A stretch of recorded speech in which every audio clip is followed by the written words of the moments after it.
And we are live. Welcome to Tonight in America. This is not your usual news show. I'm not wearing a suit right now. As you can see, this is not our regular scheduled program. We will have that later on tonight. So far, we are having a reaction stream. As you can see, we are reacting to police shootings, and we will react to a couple of Charlie Kirk's best college debates. I'll make this start making this like a occasional thing where I'm reacting to. Besides just doing the news, I'm gonna start doing reaction. So we're gonna not only just react to the shootings and the college debates, we're gonna also start reacting to some TikTok videos of the usual suspects. And if you don't know who the usual suspects are, you know they're rude, obnoxious, walk around here act like they own everything. We was kings and shit. Pretty much those people. So we're going to have pretty much like a reaction cultural stream today. So far, we're not going to do our usual scheduled stream. We're going to do that later. I'm contemplating what story should I cover tonight. Yeah, I'm leading towards covering the ICE shooting that happened yesterday in Dallas, Texas, or I'm going to cover the recent news that the former FBI director James Comey, was recently indicted not too long ago before I got on stream. So I'm gonna probably decide which story I'm leaning towards. I'm more leaning towards the ICE story because that's more important, and we need to really have a deep discussion about left wing terrorism on the rise. This is according to not only me, the Atlantic, many commentators on the right, the left, you name it. Commentators that are already calling out this leftist extremist. Really, this has been going on for a long time. It's just that the media is just now playing catch up to where they're acknowledging that left wing terrorism is a real thing. So we will cover that later on tonight. And right now we're just gonna focus on some police shootings. So I got a couple of videos up right now. We're gonna watch. This the first one. Is a 76-year-old suspect opens fire on multiple officers in wild shootout.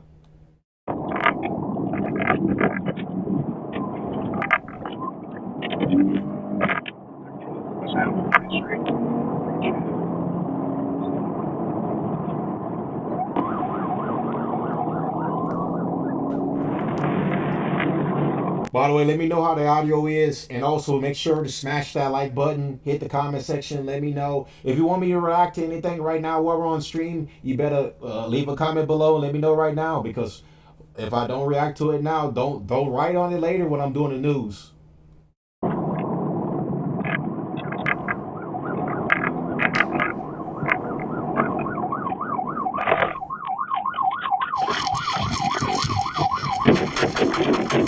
Oh shit. Whoa. Looks like we got ourselves a old Western type of shootout going on right here.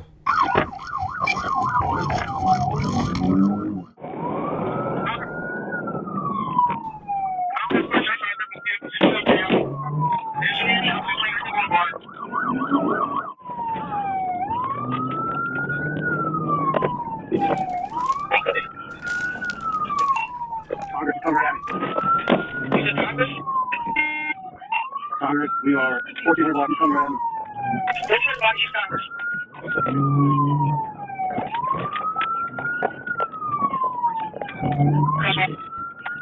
Crossfire.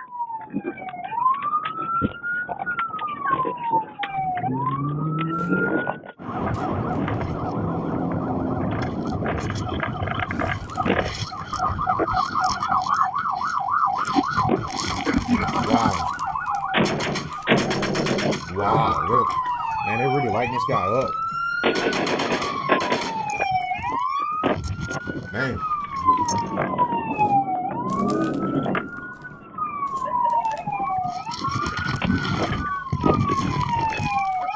What's up, what the hell?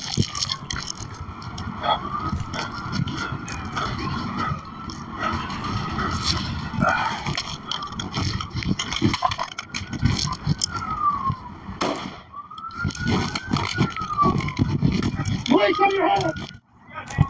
Yep. 33 DCD over there. We got the point thing. Just want the point thing. good. Hang out. Hang out. We've got some people around too. No reaction. Hold traffic. Hold traffic. No reaction. Hold traffic. You guys gonna move that thing? Yes. All right. On the table, you guys can take it.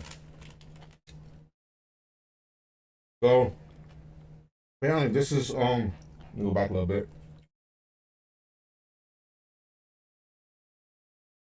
This is the suspect's weaponry. He had a rifle was lying on the ground next to Mr. McNeary. A handgun was found in his vehicle. Interesting. This guy was I wonder what this guy looked like. I wonder, was he white, black? I don't know. But this is what he came prepared to fight the officers with. Automatic right here, a rifle, and a handgun. Wow, this was a crazy encounter.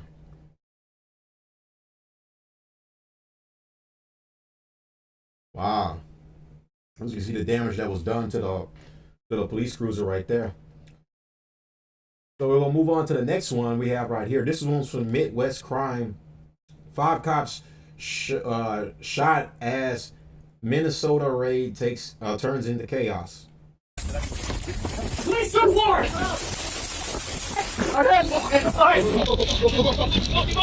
After speed at 1.5, let me know how you like it so far. Everybody outside!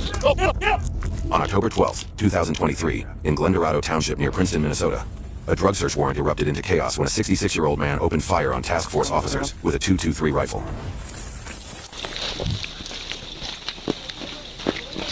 Okay, you're inside. Police search warrant, open the door! Do it now! Going inside earlier. Police search warrant, open the door! Door's locked. Round.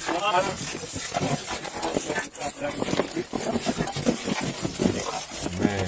Police search warrant! Our coverage is brought to you by Morgan & Morgan. A crash. Nope, we don't do ad reads up here. No ads. Out to see if you have a case. I don't get sponsored by none of these people. No ad reads. Police search warrant! Come on outside! Hold your hands up! Oh shit. Those guys are automatic. Oh shit. This guy's an automatic. Oh shit. Man, they walked themselves into a trap right there. This is always a scare whenever you're on the job, when you're law enforcement. You know, whenever you're doing a search warrant and trying to make an arrest, and the residents like this, you have to always be wary whenever a possible, a suspect has a possible weapon in his possession. And as you can see right now, this is why they all came already with their guns drawn and ready for that type of situation. Anyone hit? I'm hit! I'm hit! Alright! Let's get outside! Get outside! One of them got hit, apparently. Is everybody outside? Is everybody outside? Where's Rick? Where's Rick? Right here. Hey,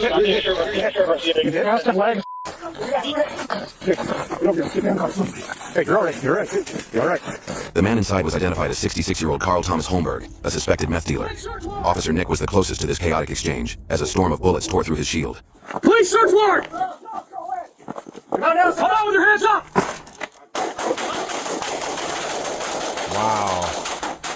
Wow, man, that's crazy. Yep. Tourniquet. I'll sit down. Tourniquet. Now. I got you. Where's your shot? Right on.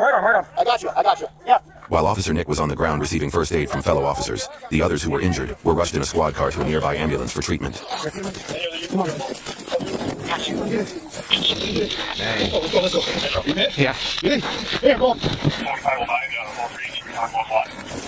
The most important thing to know is to always get one of your own out of the way, out of the line of fire, so that way they can get medical treatment, especially, when a bullet hits them in a certain area. It could go for a bad situation to a very worse situation. This is why it's always important when you're law enforcement is to always get your one of your own out the way, especially whenever they're hit. You want to tell my Yankee to somebody? What's it? Yeah. Hey, You guys look at each other. Strip your vest off. Take your vest off. What do you do, buddy? Okay.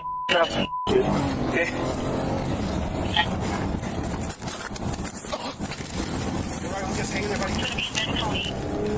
Chris, where are you? Right hand. Within minutes, the van pulled up to the waiting ambulance. All right. Come on, buddy. Come on, I got you. We got you. Hey, he's hit the chest. Shot fired. We need to get to the ambulance now. Let's go, buddy.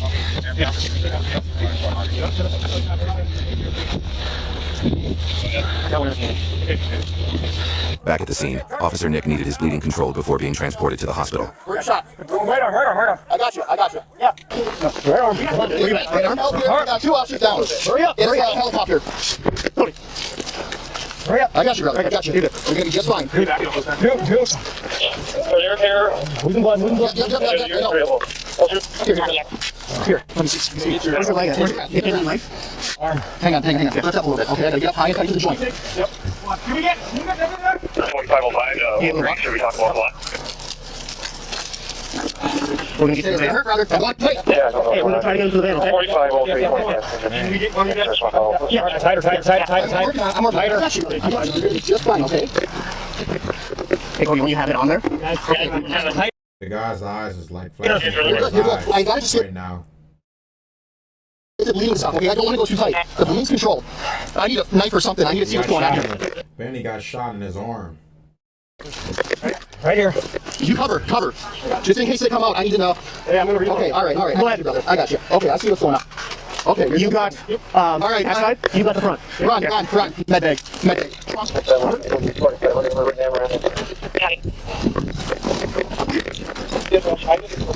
Here. I got 1 ounce with a severe laceration to his right arm. We're gonna back you out. Cody, unlock. You good? I got you. We're getting a hold of the right now. Cover. This is you. You're med bag. Okay, brother. We got you. Fine. Have you hit anywhere else besides the arm? Dude, I don't think so. Okay. So I'm going to leg stuff on your arm. Do a body check on him. Surely. Okay. Well, you just stay eyes on him. I promise you I got him. Do not let anyone sneak up on us. Go for it. How many? What's your name? Nick, I'm Cody. Listen to me. I got you, okay? All right. I'm not going to let a damn thing happen to you. Watch the front. Did you check his belly? Yeah. Yep. Get this arm off of him. I want to make sure you didn't get hit anywhere else. Everyone else, make sure you cover up. We're totally vulnerable here. Full eye. Yeah, they're doing this in the line of fire, really, because the guy can literally. I could see around where they're at around the trailer where the guy, if he really wanted to run to that end of the trailer and start opening fire on the officers right there whenever they're trying to perform medical care to one of their own. This guy could literally just catch them right now with their pants down, pretty much. Which I don't think he's gonna do that. I believe he's gonna try to stay holed up in one part of the house where he has the advantage. He doesn't want to give himself away and ends up getting himself killed. I haven't seen his video, so I don't know what the hell's gonna happen. Control, right? All right. You're gonna be fine, Nick. I got you. I got you, all right? All right. If you're good with that, right?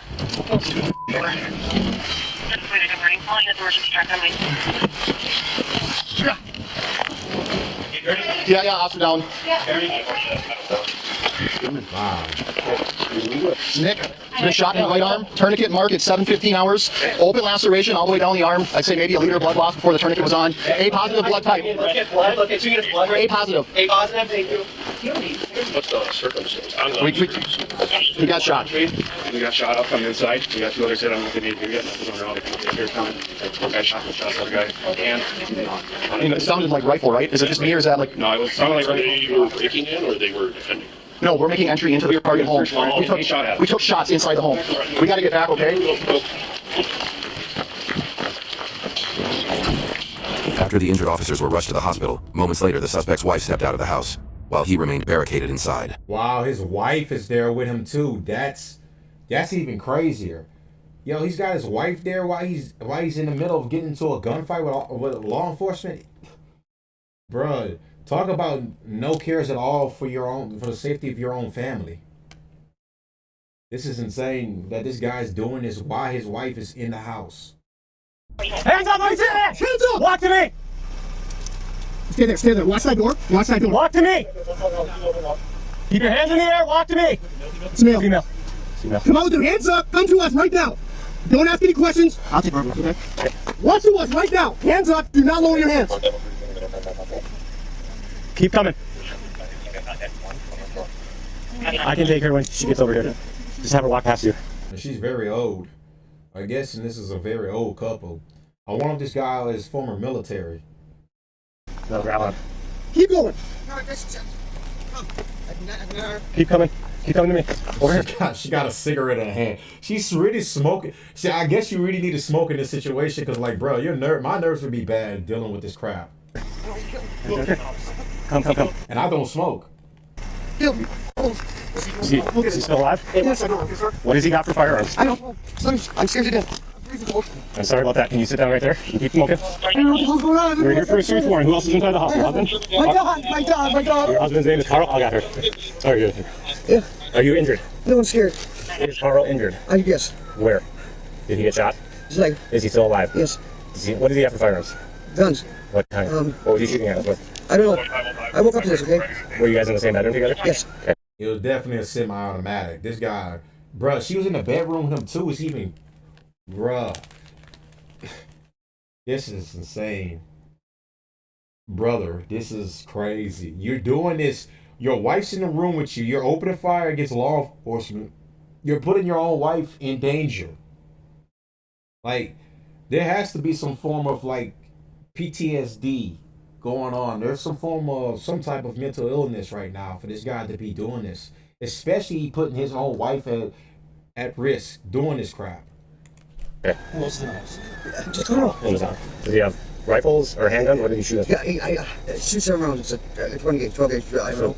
Okay. He's learning to speak. We will explain this right now. It's not the time, okay? We gotta make sure that Carl is okay. He's not okay. He's shot. We want him You shot my to husband. come out to us. She did my door for no reason. Why would you do this? I got no guns.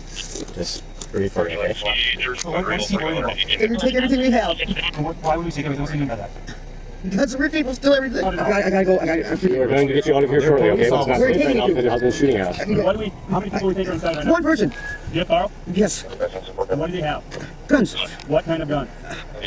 She said multiple guns, shotgun is what she thought he shot with. He's got the K-bar gun.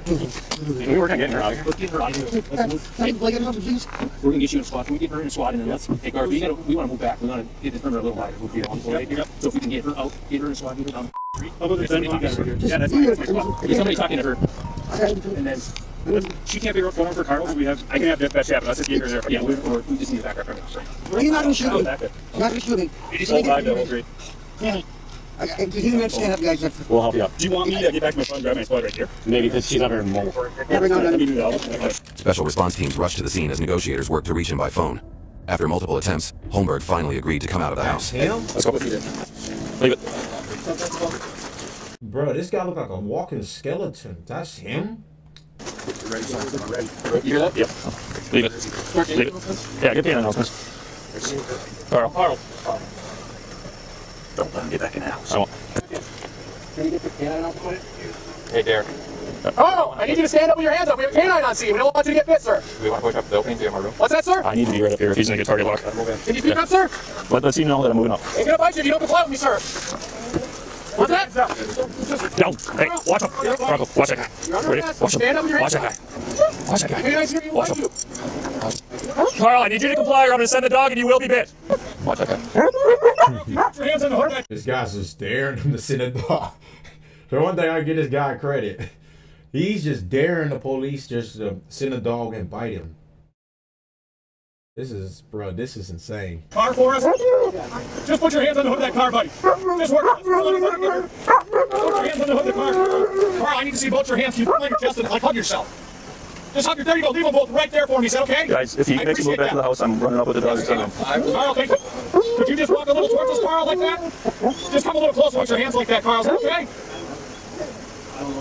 Can you come towards me, Carl? Just keep your hands there and come towards me. I appreciate you crossing your arms so I can see your hands. Are you able to walk a little bit? I'm asking for 3 or 4 steps, Carl. Can you just walk 3 or 4 steps? Lean up against either the Impala or the back of the Sebring. That's all I'm asking. Carl, we want everybody to be okay, including you. Can you just come a few steps right over there, bud? Just lean up against the front fender of that Impala. That's all I'm asking, rather than the trailer. Just right to that front fender, Carl. That's all I'm asking. Lean up against that. It's Yes, I can't see what's on that mattress. I can't either. You can flip it down at it. Carl, there's a mattress there that I can't see everything or what's there. Can I just have you stand in front of the... Wait. I can't hear you, Carl. Can you guys hear him? No. I can't hear him. Carl, I can't hear you, but can you move up to the passenger side of the car so we can talk? Carl, are you hurt anywhere? Leave it. He said yes. Yeah, where are you hurt, Carl? In your foot? Can I get you some medical attention for that? Yeah, I can see blood on his right foot. Say again? Watch that guy, Bronco. Yeah, if you walk to that front fender, I can get you some medical attention. I can't hear what he's saying because it's so muffled. They can hear it better than I can because they're out there, but it's just on video, it's so muffled, his voice. And he says obviously he got hit in the foot because the officers are able to see the blood too as well. An old guy like this, putting up a hell of a fight. I'm guessing the reason why he came out because he probably knows he couldn't win this at the end, so he might as well just come out and somewhat negotiate. If that's what he plans on doing, hopefully he is not armed still, and he tries to be defined in the end. That's all hope. Basket for 2 or 3 steps. Just to the fender. Stop, Carl! Stop! Stop! Get up! Get up! Oh shit! Oh shit! Get up! Bronco! Up! Bronco, come! Hold on, Bronco. Hey, everybody! Somebody call out! God No! damn! Carl, put your hand... He tried to. Yo, let's see that again. Let's rewind again. Because that was so fast. He tried to get up and run, but obviously he's so old he couldn't really. He doesn't have the legs like he used to. Yeah, if you walk to that front fender, I can get you some medical attention. I'm asking for 2 or 3 steps. Just to the fender. Stop, Carl! See, look, Stop! see, he tried to take off running. They already set the dog off, so this guy was already fucked. Get up! Get up! Bronco! Up! Bronco, come! Hold on, Bronco. Hey, everybody! Somebody call out! No! Carl, put your hands behind your back! Good. Put your hands behind your back!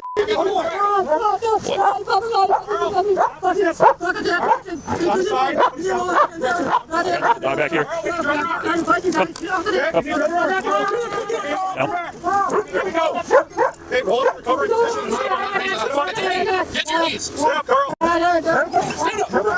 After being cuffed by special forces, Holmberg was taken to the hospital with a leg injury sustained during the gunfight. There, investigators began questioning him to understand why he opened fire on the task force. Hey, Carl. Hey, Dan. Hey, Carl. This is my partner, Ethan Sam McGinnis. I told you we'd love to visit with you if you're willing. How you doing, Carl? I'm not doing too well. Yeah? Got some pain? Yeah. Yes. A little disturbed. Yeah, absolutely. I can understand that. That's what you've been through. Yeah. I'm just kind of wondering what the heck goes in the house. Yeah, we can get into that a little bit too, I think. So we're gonna get into that a little bit. Okay. Yeah, we'll tell you what we know, okay? Are you willing to talk to us today? I know. A little bit. Depends on what you're going to talk about. You know what I mean? Well, like I told you in the other room, did you remember talking to me earlier? Yeah. Okay, so we're from the state. We're from the Bureau of Criminal Well, it's Apprehension. okay. If it's got anything to do with the governor of the state, I'll talk to them because the social services is a very corrupt outfit. I have nothing to Okay, so I'm guessing this was all. I'm guessing his motivation for doing this was about social service because I guess he couldn't get Social Security. So obviously, a lot of this stuff is corrupt. I will give him that. It is kind of hard, but in the next couple of years, these guys, these boomers, they get to enjoy that. My generation and so on is not going to even be able to know what Social Security even is. We're going to lose out on all those opportunities. We're not going to see none of this stuff. So his generation this is what they live off on. Once they're older like this, they've reached that age of like retirement and they just want to live out the rest of their days with their wife, with their dogs, children already grown, off to college, having start their own lives. This is what this guy was looking forward to. And I'm guessing the system didn't pan out the way he wanted to, and then he kind of radicalized him. do with them. I'm not from Benton County. I'm not. Governors and that, and I know for a fact that is a very evil group, and that's all, they have something to do with this, may not. But I'm not going to lie It's to not you. there. I called it. They didn't have no reason for that. I didn't come out of my house. I wasn't hurting anybody. I never hurt anybody. And they come into that like my house. And they come back and say, please go away. Please don't do this. I haven't done anything to do this. Don't do this to me, please. I plead with them.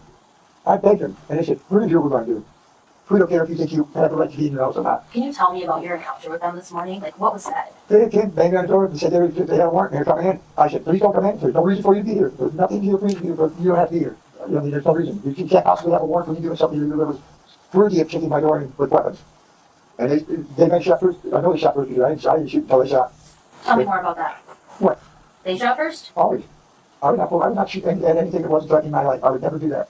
I believe in God and I believe in what God represents. And I would please. I don't go to shoot or anything. Like I talked to me a while back and he told me, don't you worry about anybody in your backyard. Don't worry about them. I'll take care of them. You don't have to worry about anything like that. And I didn't do it. I wouldn't do anything to anybody on my property. But I said, can't say I'm going to do that. He said, bust through my door. If they bust through my door, I've never given them a reason to do that. I have not robbed anybody. I have not threatened anybody. I have not stolen anything from anybody. There is no reason for them to kick my door. What I do to my personal self is not anybody's concern as far as I know. That's nobody's business. After they kicked the door open and you're telling them, like, I begged them, I pleaded with them. And then they could get better, go up the right way, so then they started shooting and I shot back. what did you shoot back with? Couple just one rifle. Do you remember what caliber it was, or what? 243. 23. Okay. Did I shoot? Can I shoot? Yep. Did I hurt anybody? Did I kill anybody? I don't know. It's just a personal knowledge. You didn't kill anybody? Let's take that. Thank you, Lord. My intention is not kill anybody. I didn't want to have this confrontation. There was no reason for it. If they say there was, they got people lying and that's just plain and simple. They got people lying and they So usually, you kind of said that you do what you do to your own body is your choice. Right. So it's like, would they be there for a drug-related crime? Who? The cops, did they come there today for a I drug-related have no crime? idea what the hell they didn't say they had a warrant and they take my warrant. And they had, when they come with two personal armed vehicles, they're not there for arrest you. They're there to do whatever they want to do. And that's police this. You have 24 cops coming into the house where there's 2 people at. What crime would we possibly committing if they have to display that kind of force? Who were you there with? Oh, sorry. I went for 42, 45 years, something like that. 45 years? Well, 79 is when I got married. Congratulations. Did you hear these cops knocking on the door? Yeah, I heard them knocking, and they woke me up. I was in my dad's room, and they said, no, Charlie, what they're doing. I said, no, don't come in here, please don't come in here. I don't want to have to do anything. Don't do that. Don't break in my door. You have no reason for that. I haven't done anything for you to break my door in. Were they saying anything to you? They got a warrant for coming in, and they smashed the door in, and I was in bed with the door locked. I kept pleading with them not to try to break into my bedroom. They said they're breaking in, they tried to hammer in the door, and they said, Then you returned, then you shot back. You remember how many times you shot? I don't know. I didn't talk about this. I was scared for my life. That's what. You said When somebody kicks your door and they come in and start trying to kick in another door, they pull the arm and they're shooting. What will you do? You just want to shoot you? Or, I mean, come on. I'm just trying to understand the whole scene. That's what I'm asking you. If you know how many times you shot. You're trying to bring me and say that I knew exactly what I was doing. You making that a plan or anything like that. No, nothing like that. I didn't expect you people to do that. There's no reason for them to do it. There's no reason in the world for them to be there at my house and kick the doors in. I've done nothing to deserve that. What made you think that they shot first? Because they shot first. All I know is what. Did you hear something or did you see something? Yeah, when the wood started flying holes through the middle of the door, they were shooting at me. Okay. I got hit before I shot anything. And where did you get hit? The foot. The foot. Okay. And you believe that was from gunfire? From I bullet? know there's a chunk of lead in my foot. I know it's gunfire. There's an injury on your leg, I believe. That's what they thought. All right, so I'm gonna move on to this one right here. Columbus officer shoots suspect armed with a gun while fleeing a traffic stop.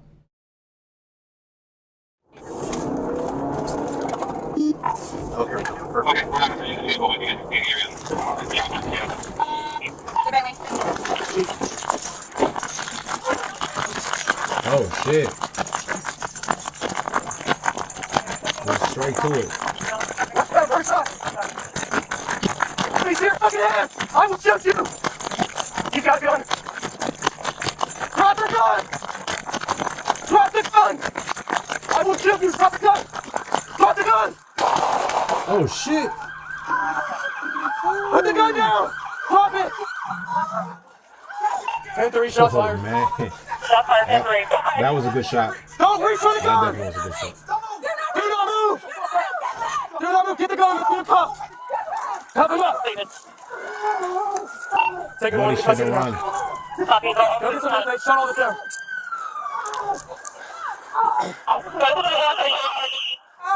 Where are you at?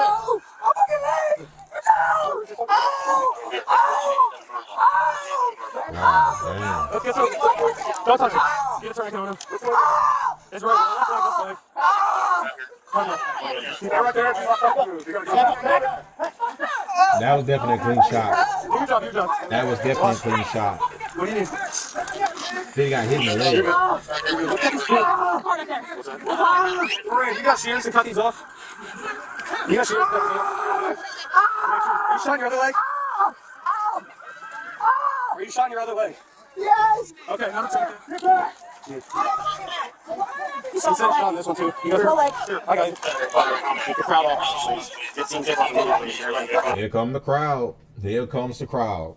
They always have to make this situation more complicated than it already is. He ran with a gun, so obviously speaking, he was gonna get shot. Back up!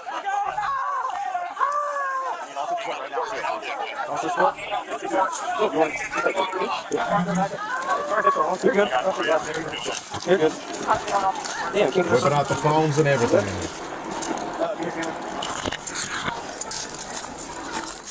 Barely. Oh, fucking wrong with your hand! I want to see your hand! I have pants! I got my driver's license. What is going on? I got my driver's license. Would you like to see my driver's license? I have nothing on me. So this is the full angle right here. Stay back! Stay back! I don't know your brand. I'm trying to show you my driver's license. I don't want you to reach for anything. Can you grab me to my purse? I don't. Oh my God! What is it? Come three. Damn.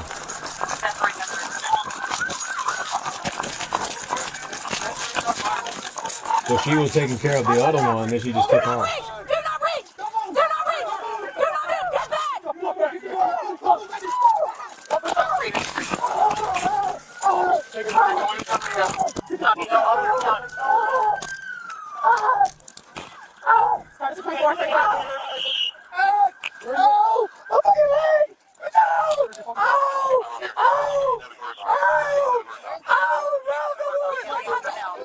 Man.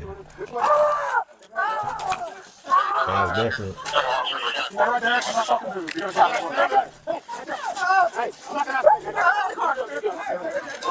You should have ran with a gun, bro. That's crazy. Here come the bomb.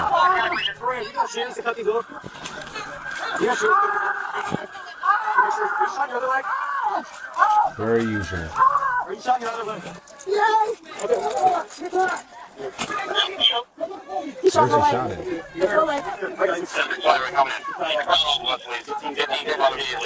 A heckling crowd. I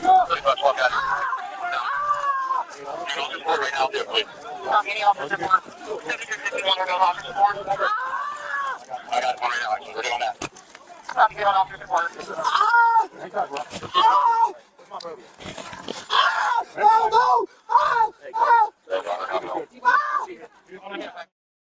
Man, definitely a good shot. Definitely a good shot. Go to this one. Police officer shoots man after a crash and altercation. David John Lincoln, Henry 7-0.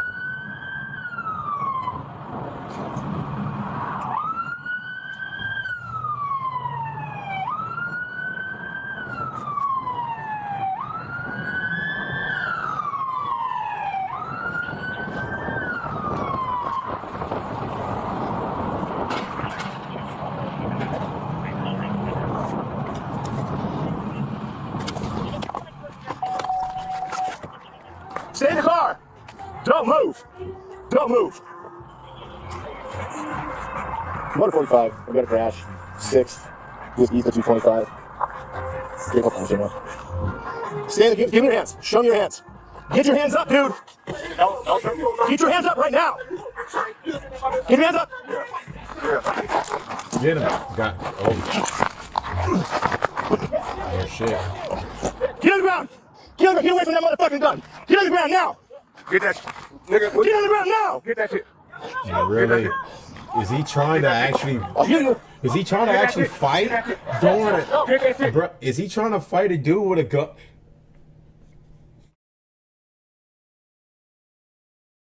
What? What the fuck, bro? Is this guy serious? Is he trying to fight him while he's actively have a gun at him and trying to make an arrest? What the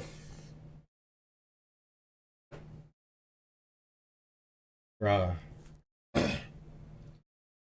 Black fatigue is a real thing. Get that shit. Also, shit. Get that shit. Get on the ground! Get that shit. Why is he saying get this shit? Sorry. You ready for it? You ready for it? Get on the ground! Bruh is trying to fight a guy with a gun pointed at him. He's telling you to get, and you're trying to actively bruh, I can imagine what the comment section looks like before this guy gets shot. You ready for this? You ready for this, huh? You ready for this, huh? Get on the ground. Ready for this. Bruh.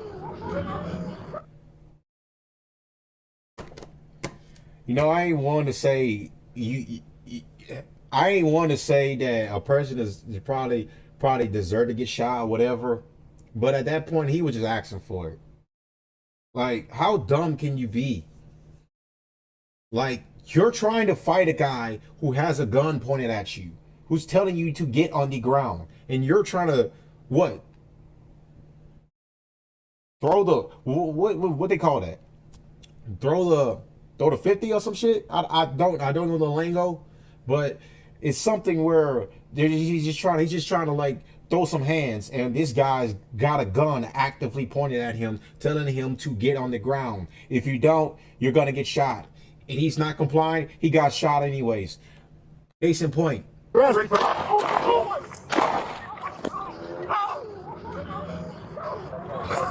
guessing that was a headshot. Let me see that one more time. One more time. From the beginning. You ready for this? You ready for this, huh? You ready for this, huh? Get on the ground. Ready for this. He got shot in the head, and they're taking off running. Shots fired. Shots fired. Give me some cars.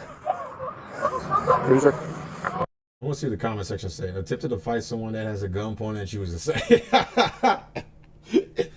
The cop was in fact ready for this. I don't mean to laugh. Hold on.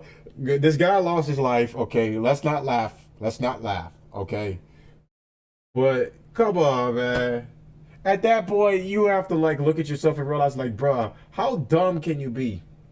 How dumb can you be? I know it's hot.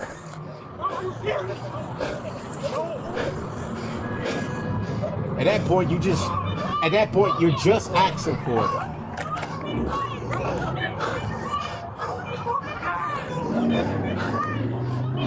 Yeah, he's dead. Oh, he's gone.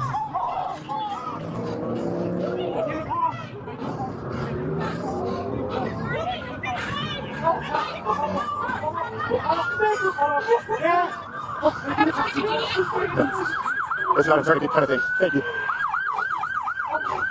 Wow. Stay there. Hey!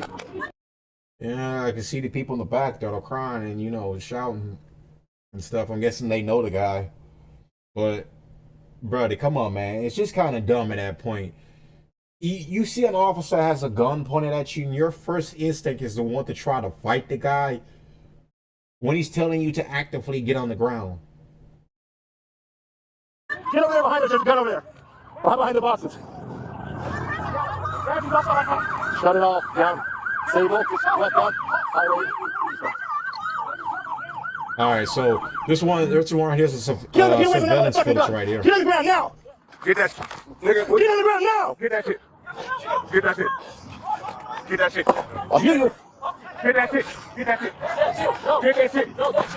Get that shit. Officer, shoot. Get that This shit. guy's trying to fight. Bro, what is wrong with this guy? Get on the ground. Yeah. Sorry. This nigga said, You ready for this? You ready for this? Get on the ground. You ready bro, for this? You ready for this? What huh? the You ready for this? fuck? huh? Get on the ground. You ready for this?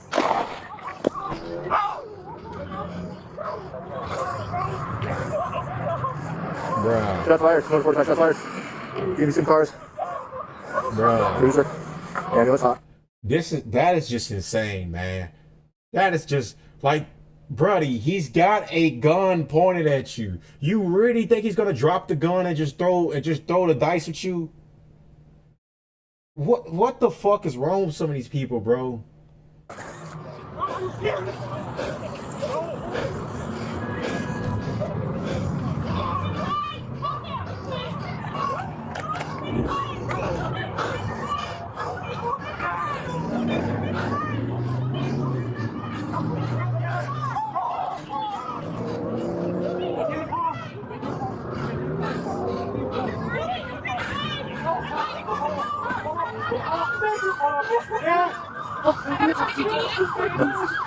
It's not a tourniquet kind of thing. Thank you. Stay there. Hey! Get over there behind us. There's a gun over there. Behind the boxes. Shut it off. Down. Stable. Left on. Wow, man. I guess this guy right over here is his son. I'm assuming that's his son. What? If you shot my dad, he had no gun. Did you find that gun? He threw the gun. He just, hold on. In the same breath, he just said, you shot my daddy, he had no gun. And then he says, he threw the gun. He had a gun, but he threw it, son. That's why your dad got shot. And then he just not complying with officers and trying to fight the guy. Of course, what's going to happen? He's going to get shot. You got it? Okay.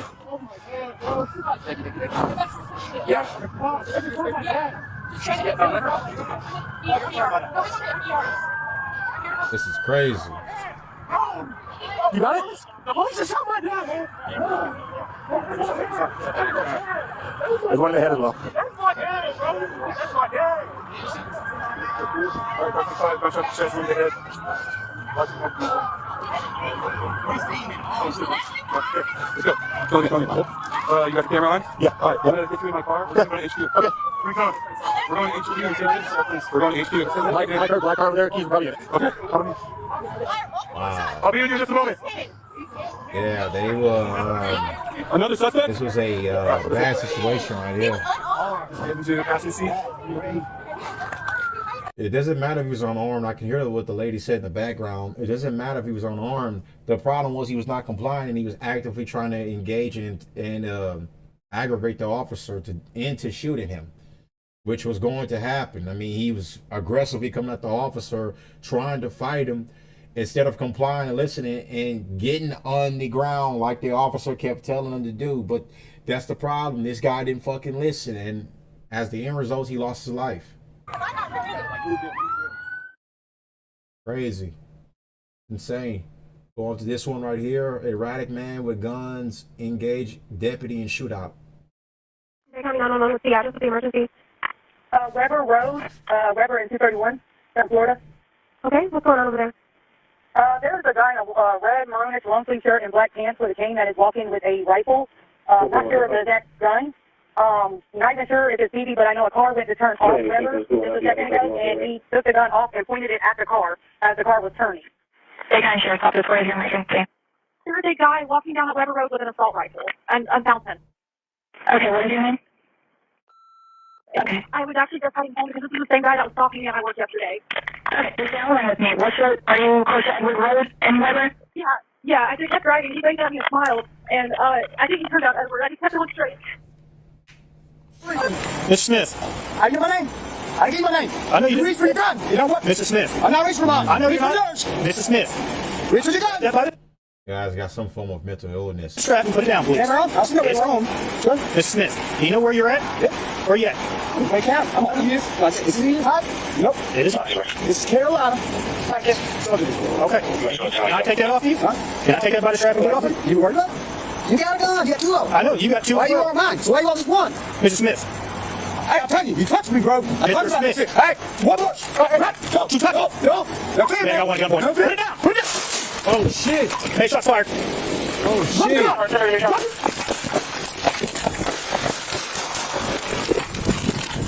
I need code 3 now. I got shots fired.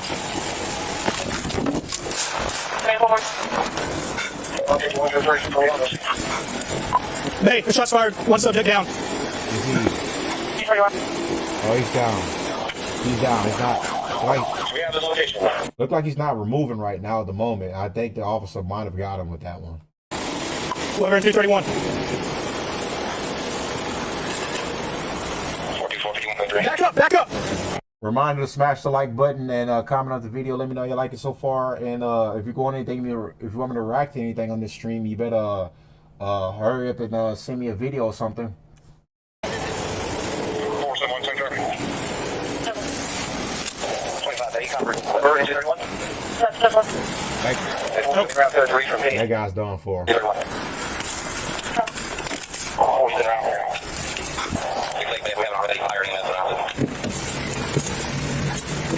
Mr. Smith. Yeah, let's see if Mr. Smith actually survived.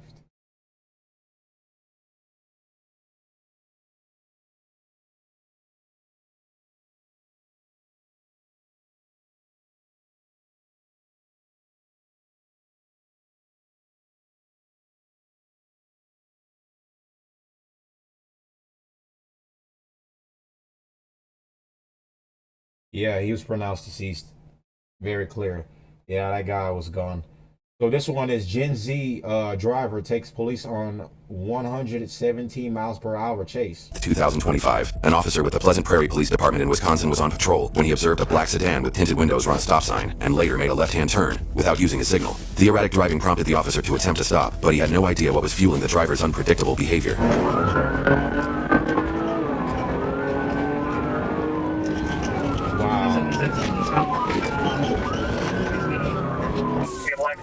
Higher speed is right to the south, coming up H.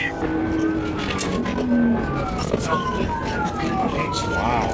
2774.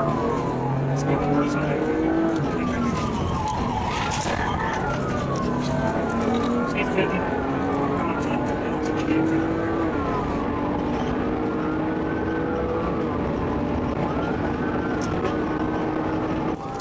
Coming up over the hill right here. Medium traffic.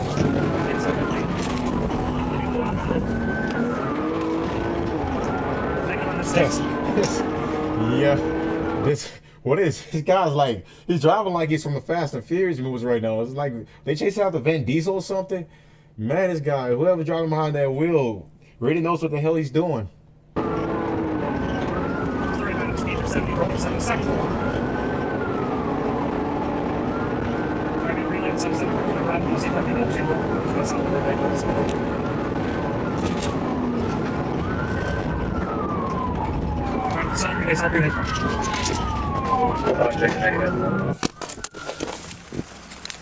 That's the second officer. I'm guessing gonna lay out the tire trap they always use. Speeds are gonna be 55. I'm gonna have county coming in with me here. Yeah.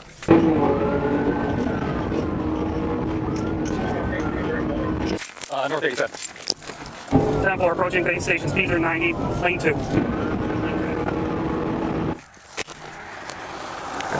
Speeds 105. Light traffic. Still coming up towards you.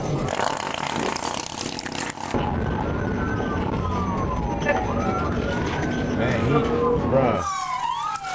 They should have had both. You know what the smarter thing they should do? They should have had both sides, just in case he tried to maneuver over the trap. They should have had both sides filled up with both traps. That would have been a smarter thing to do, too, just in case he avoided the one singular trap, because he had enough space to obviously drive past it. That would have been a smart thing to do. But obviously, it was one officer. It was one other officer there, and all the other ones weren't there to really assist this guy. So. All right, passing the PD, lane 2. Still going south. Still going up 70 miles an hour.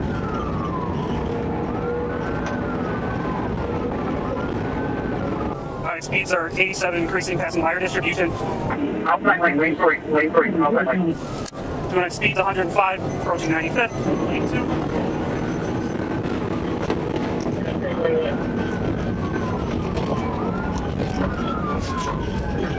Oh.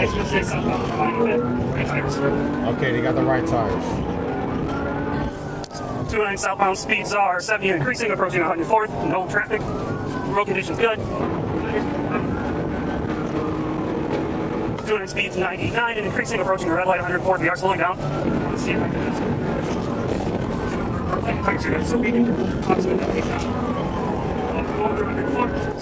We got both right tires flat.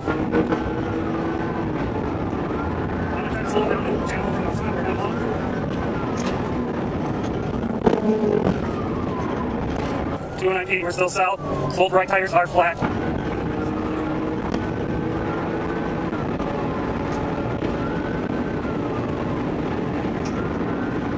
Both tires flat and hanging on 2774 on occupants. 316 minutes.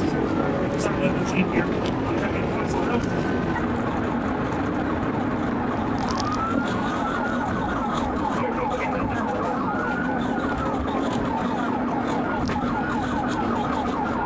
Oh man, this guy is.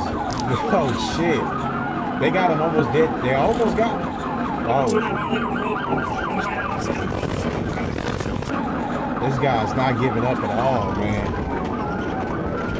It's almost like you want to root for this guy right now, because like this guy's taking him on a high-speed chase. He's not giving up. He's determined to get away from these officers, man. He's not going down without a fight. You know, I'm kind of sort of rooting for this guy right now. I kind of want this guy to win. Not really. I hope they catch him, but a little bit. There's a little bit of me that's kind of rooting for this dude.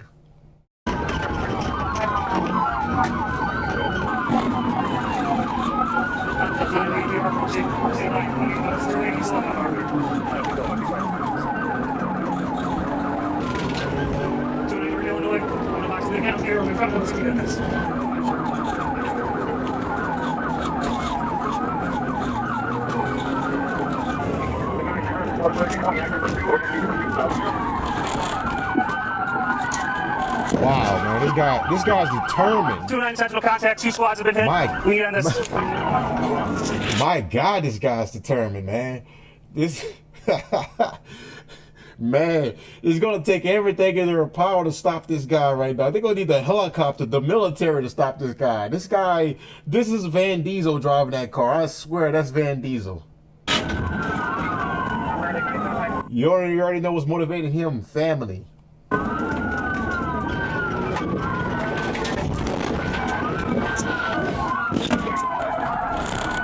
Oh, they got. Oh, yeah, he might as well. Yeah, that's over with right there. That's over with right there.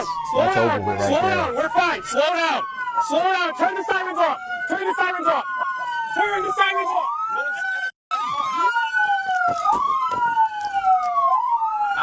Turn the sirens off. Everybody chill out. Get out and walk toward that police dog. That's fine. Do not run. Here. I'm fine. He hit Armando. Yeah, several. Keep those hands visible, driver. Yep. Walk out, walk toward that dog, otherwise we'll let it go. Get out. Do not run. All right, you guys got it. Take your hands. Step back towards us, step back towards us. You got hands. Step back, keep going. Anyone else in the car? Keep coming back. Drop your knees.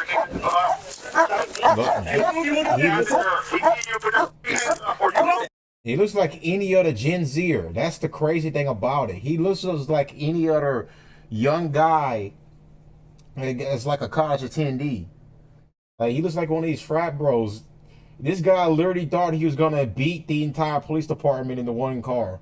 It kind of looked like he was gonna do it. But I mean, hey, we all can beat Vin Diesel, my friend.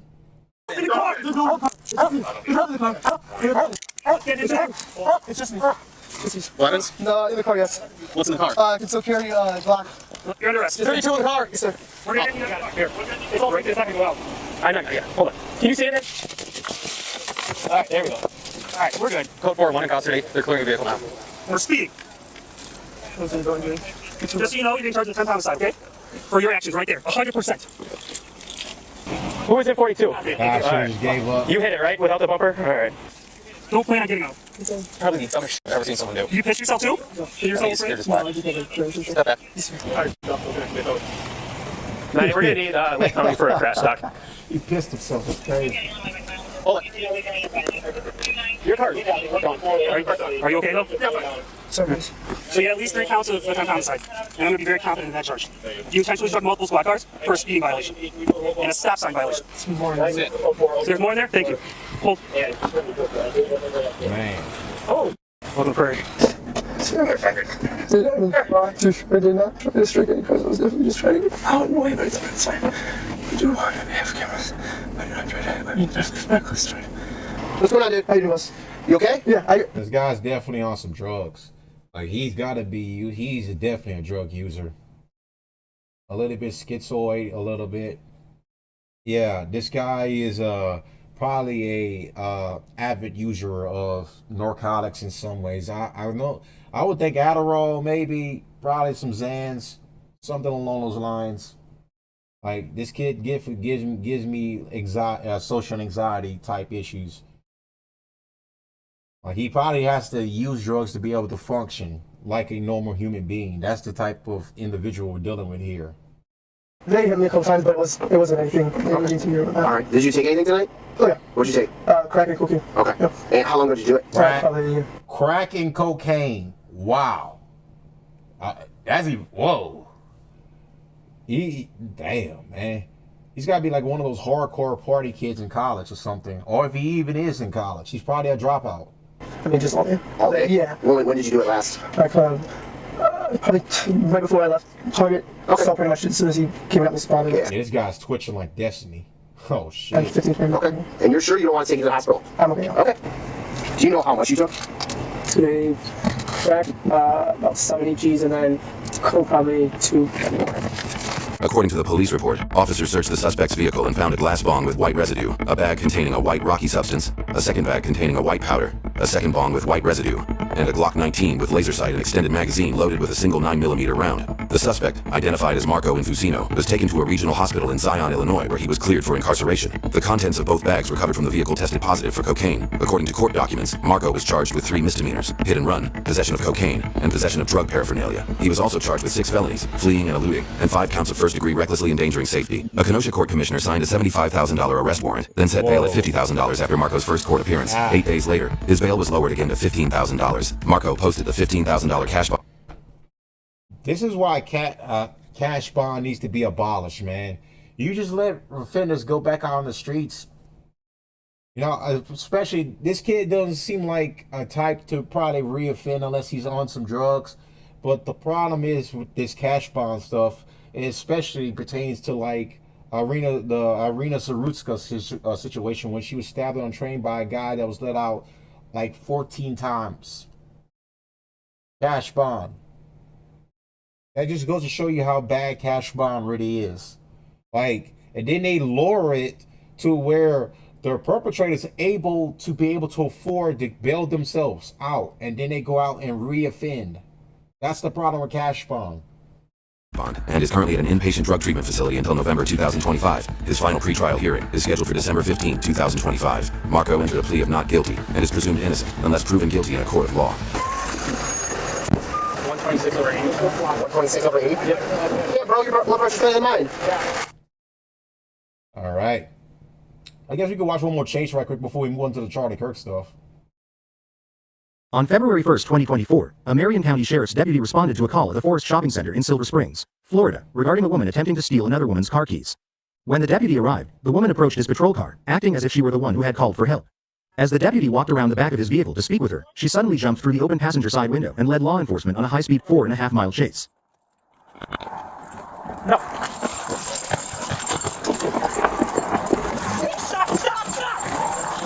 Bruh. Still in a cop cruiser? What the fuck? That's just next level bruh. Man. Catching them and putting you in jail is at least in your words. You hope they don't kill you. I just got my car took off. Bruh.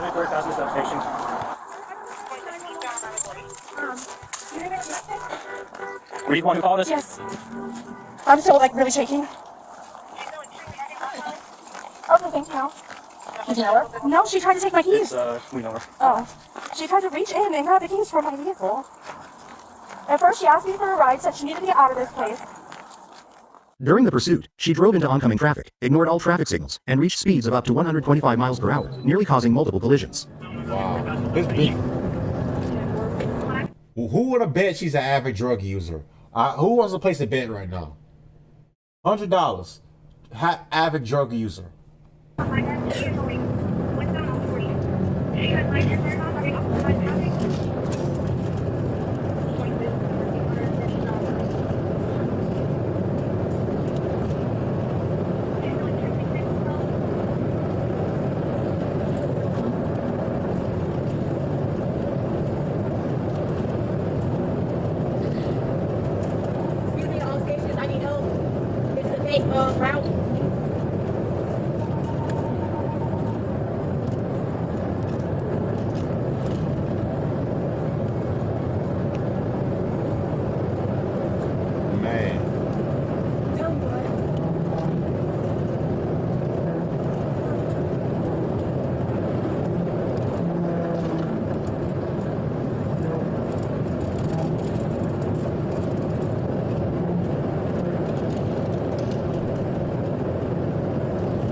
Far ahead is she? Man, she must be going over 200 at this point.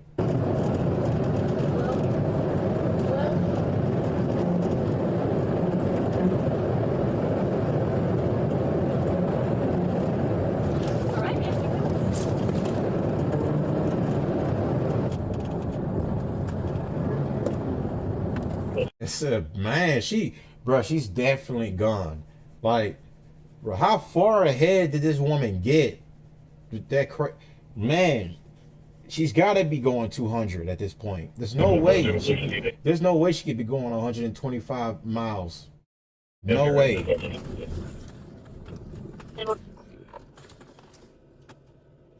Oh. Oh shit. This is her. Oh, this is her dash cam. You see, this is the stolen vehicle. So we're getting her point of view because this is the vehicle she's in right now that's stolen. So of course there's a dash cam in the vehicles. We got that fact. We're now passing the way station, still eastbound. And we're still not passing the station.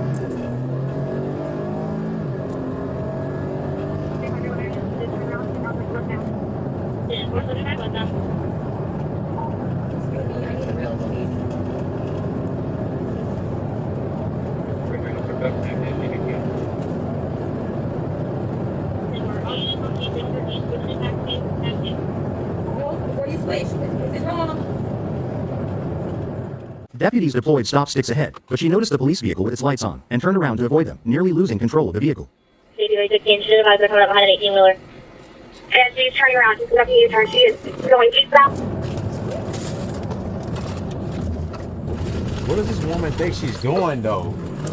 Like, what is she trying to accomplish?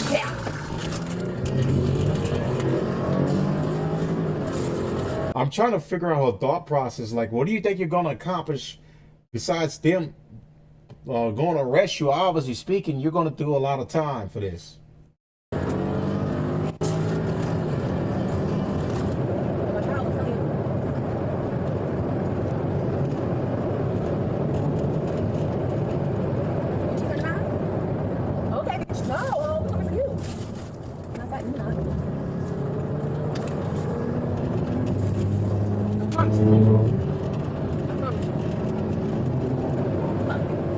A few miles later, while trying to pass a semi-truck on the shoulder, she lost control of the car and crashed into a pickup truck.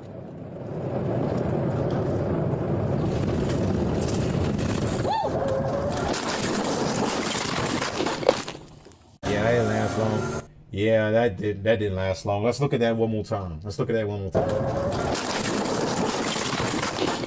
Well, three times. Wow, that one was crazy. So she lost control, and here's the pickup truck right here. Shit. Oh shit. Signal 4. Bro. Signal 4 station, 1033. Stay with the car. Back up. Wow. My God. Yo, is she still alive? That's the thing I want to know. Is she still alive? Wow. 15, back signal 4, send next connection. Signal 4, another vehicle.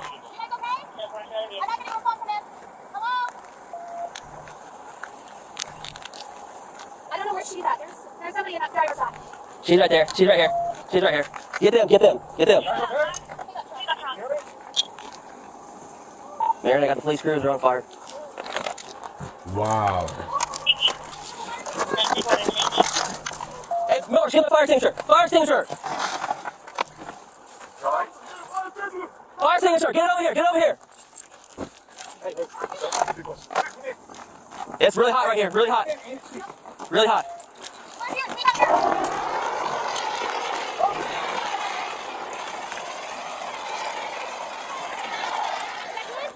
Mine's unlocked, it's unlocked. It's on the right. Do we have any contact talking? At least 3 occupants. Sheriff's office, everyone okay? 6360, I got 3 occupants unresponsive in the vehicle. This is a travesty right here. This is a real travesty, man. I hope everyone's all right.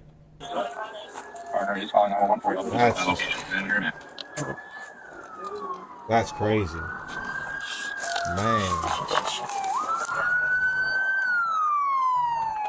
All this just for some stupid fucking idiot that just wants to take a cop car like the moron she is, and ended up probably costing 3 innocent people's lives just for being a stupid bitch. I need one fire extinguisher over here. Fire extinguisher! Fire extinguisher!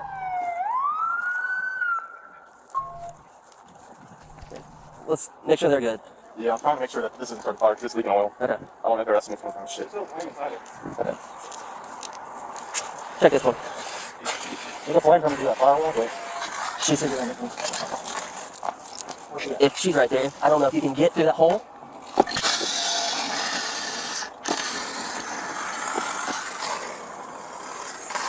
All right. We got the roadblock. Medics are on the way. On your phone. Yeah. I think it's the one right there. Okay. They're gonna have to chop it out. Yeah, there's no way you can just pry that open with just bare hands. You're gonna have to fucking just rip that car apart just to get her out. Bruh. People like this is just like, this is why we need to address the drug problem in America. We really do need to address the drug problem that we have in America right now.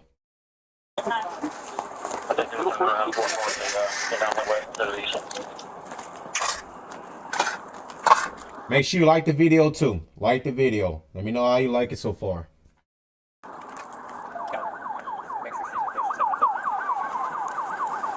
You okay? Okay. Sit down if you need to. Sit down if you need to. You're not hurt, are you? Yeah. Okay.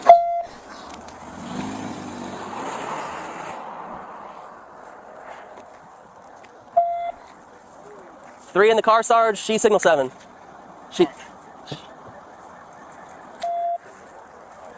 How is Woody? Is he okay? I believe Woody's fine. Take it out, anyone?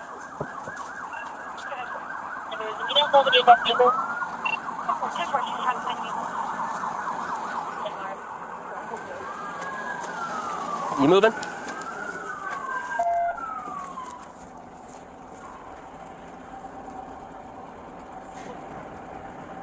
I'm so fucking mad right now, bro. Hey, don't beat yourself up. No, it's not that hurt because now she just fucking caused 3 people to fucking die because she wanted to think about the patrol car. Push back by the pound.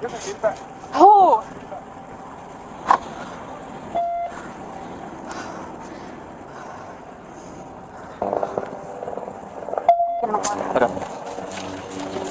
Okay. You're good. Hi. I'm not sure what updates you've had. We got 3 entrapped in the black truck. The female's entrapped inside of the patrol car. She looks signal 7, and it looks like the 3 occupants of the black truck are all unresponsive as well. They weren't passing along with no arrest.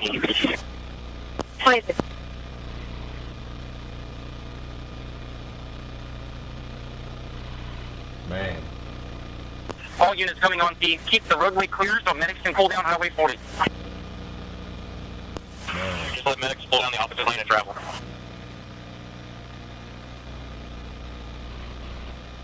Does anybody think they the 3 people in the truck survived at least?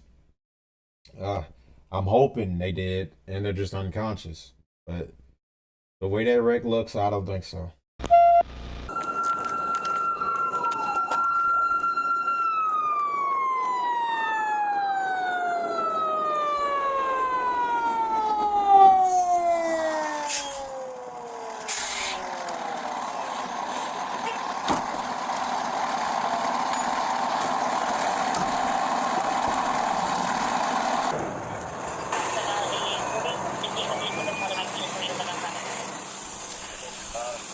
On the outer perimeter of this traffic, but it's turned around that the other way.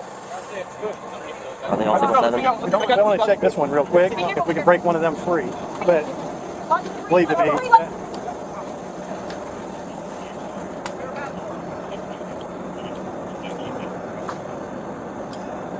We've seen it. We got one freaking medic.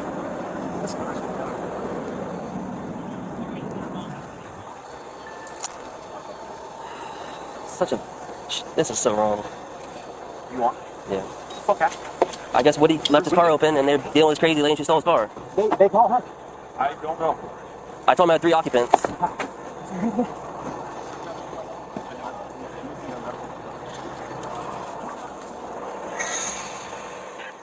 She and 2 occupants of the truck were pronounced dead on scene, while a 3rd occupant taken to a local hospital in critical condition.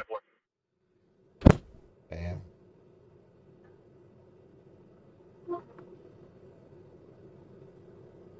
Bruh. All this for some just some stupid fucking.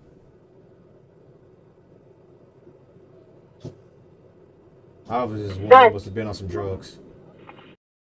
This is insane to me, man. Those 3 occupants lost their lives. Well, the woman lost her life, and I'm guessing 2 others, and there was one that was, I'm guessing, still alive. They said they went to the hospital in critical condition. So I hope they're still alive to this day. That's just that one was very hard. All right, so I'm gonna move on now.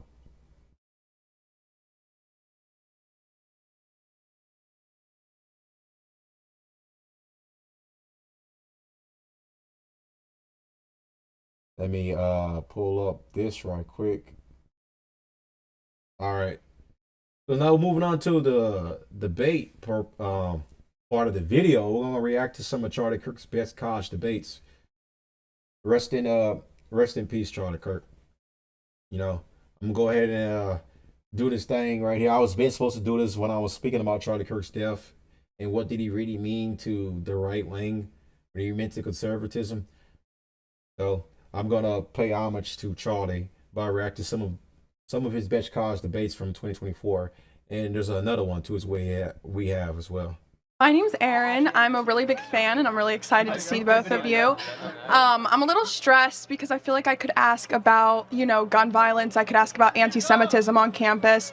But I feel like with an opportunity like this, I would really appreciate some personal advice. I'm here at the University of Pittsburgh as a social work major, and I'm really passionate about it. However, I have found that I'm leaning a little bit more Republican, and I feel like I come at a standstill with that. And I really just want to get your advice moving forward for myself. There's some obvious things I think you can think that would conflict, obviously. I guess that's kind of my question. What advice do you have for me as a Republican aspiring social worker? What would conflict? I don't know how to say it properly. I think I can help. The social work industry is very much about a perspective generally of that people in poverty are there permanently and not trying to break people out of poverty into the middle class or higher levels. Right. And that's why the Democrat Party and social work are very intertwined. Right, exactly. They view poverty not as a series of choices, but as a station in life that is immovable, largely. Right. Is that fair to say? That is fair to say. That's why my personal focus is on the children in underprivileged communities, because I personally feel like they don't choose to be put in that position. But I'm having a little bit of a difficult time empathizing with the older generation of underprivileged, and not in every community, but I don't know how to not sound bad. I know you are great at not sounding bad when you say stuff, but I don't want to say something that'll get me in trouble. Well, here's one way to look at it, and Charlie, that was helpful, actually. The Great Society from Lyndon Johnson was a series of policies that were designed to help underprivileged communities. Right. They hurt the very... Man, these college girls today need to be fucking dressed like nuns or something, man. Look at all that cleavage showing. Bruh. What the fuck, man? people they were supposed to help. How? Well, the reality is it created dependence on government. So you have a lot of single mothers, for example, that are paid more money not to have a man in the house than to have a man in the house because of the way the math of these aid programs What work. do you mean? Well, often the way the math of the aid is calculated is if you have an earning husband in the household, that actually causes you to disqualify for forms of federal aid that were designed to help you. Right. But actually, the best way to get kids in your own household ahead is in a two-parent household, because if you're raised in a two-parent household, you're less likely to end up in jail, less likely to end up in poverty, more likely to graduate from high school. So one of the ways that, if you're asking for advice, I would say for the people around you, even who might lean left, you can recognize their intentions come from a good place. Absolutely. But the policies of their leaders have actually betrayed the very people they were supposed to help.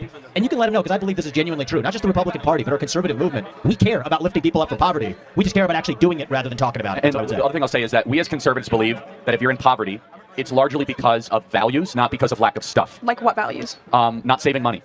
Spending all of your money in your paycheck as you get it, for example. Abandoning your spouse after impregnating you.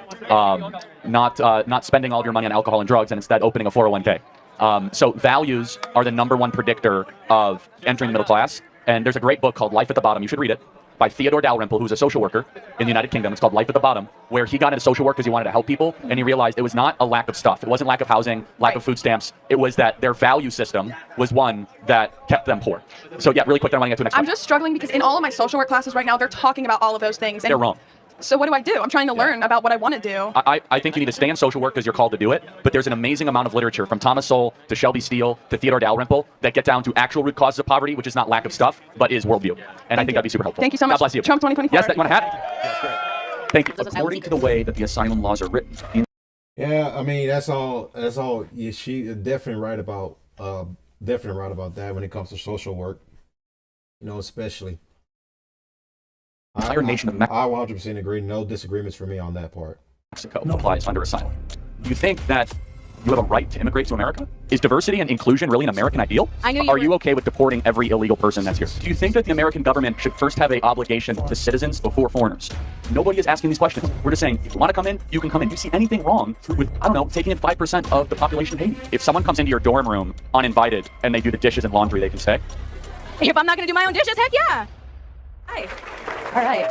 Hello. Oh, hi. I'm going to start out by saying I'm a political science student. I'm a second year here at K-State.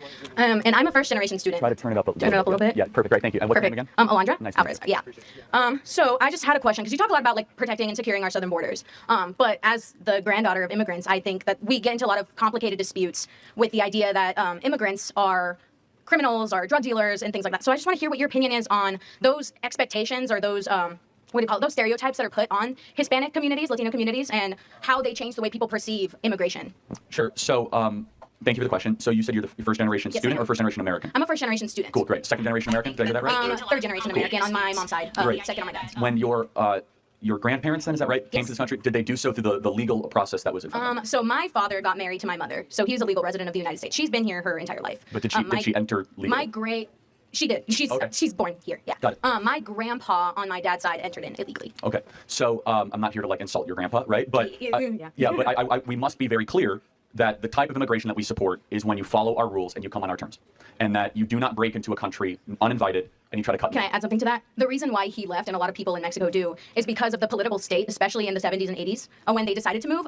They have a government that isn't supportive of their constituents, and because of drug problems, their only choice was to move. Yeah, I totally sympathize. That's not true. It's never the only choice to commit a crime, and we should not put up with it. And so it is an insult to other immigrants from Vietnam and Laos and Pakistan that have to wait decades in line to morally equivalate people that come in and just break in. Oh, I have an unstable country. Like half of the world's countries are unstable. Yeah, but that's why we have the asylum seekers program. Which is it's broken as fuck. Like, bro, you know how many fucking immigrants abused the asylum seekers program, and none of those people that have abused it are ever sent back, and they're still here illegally.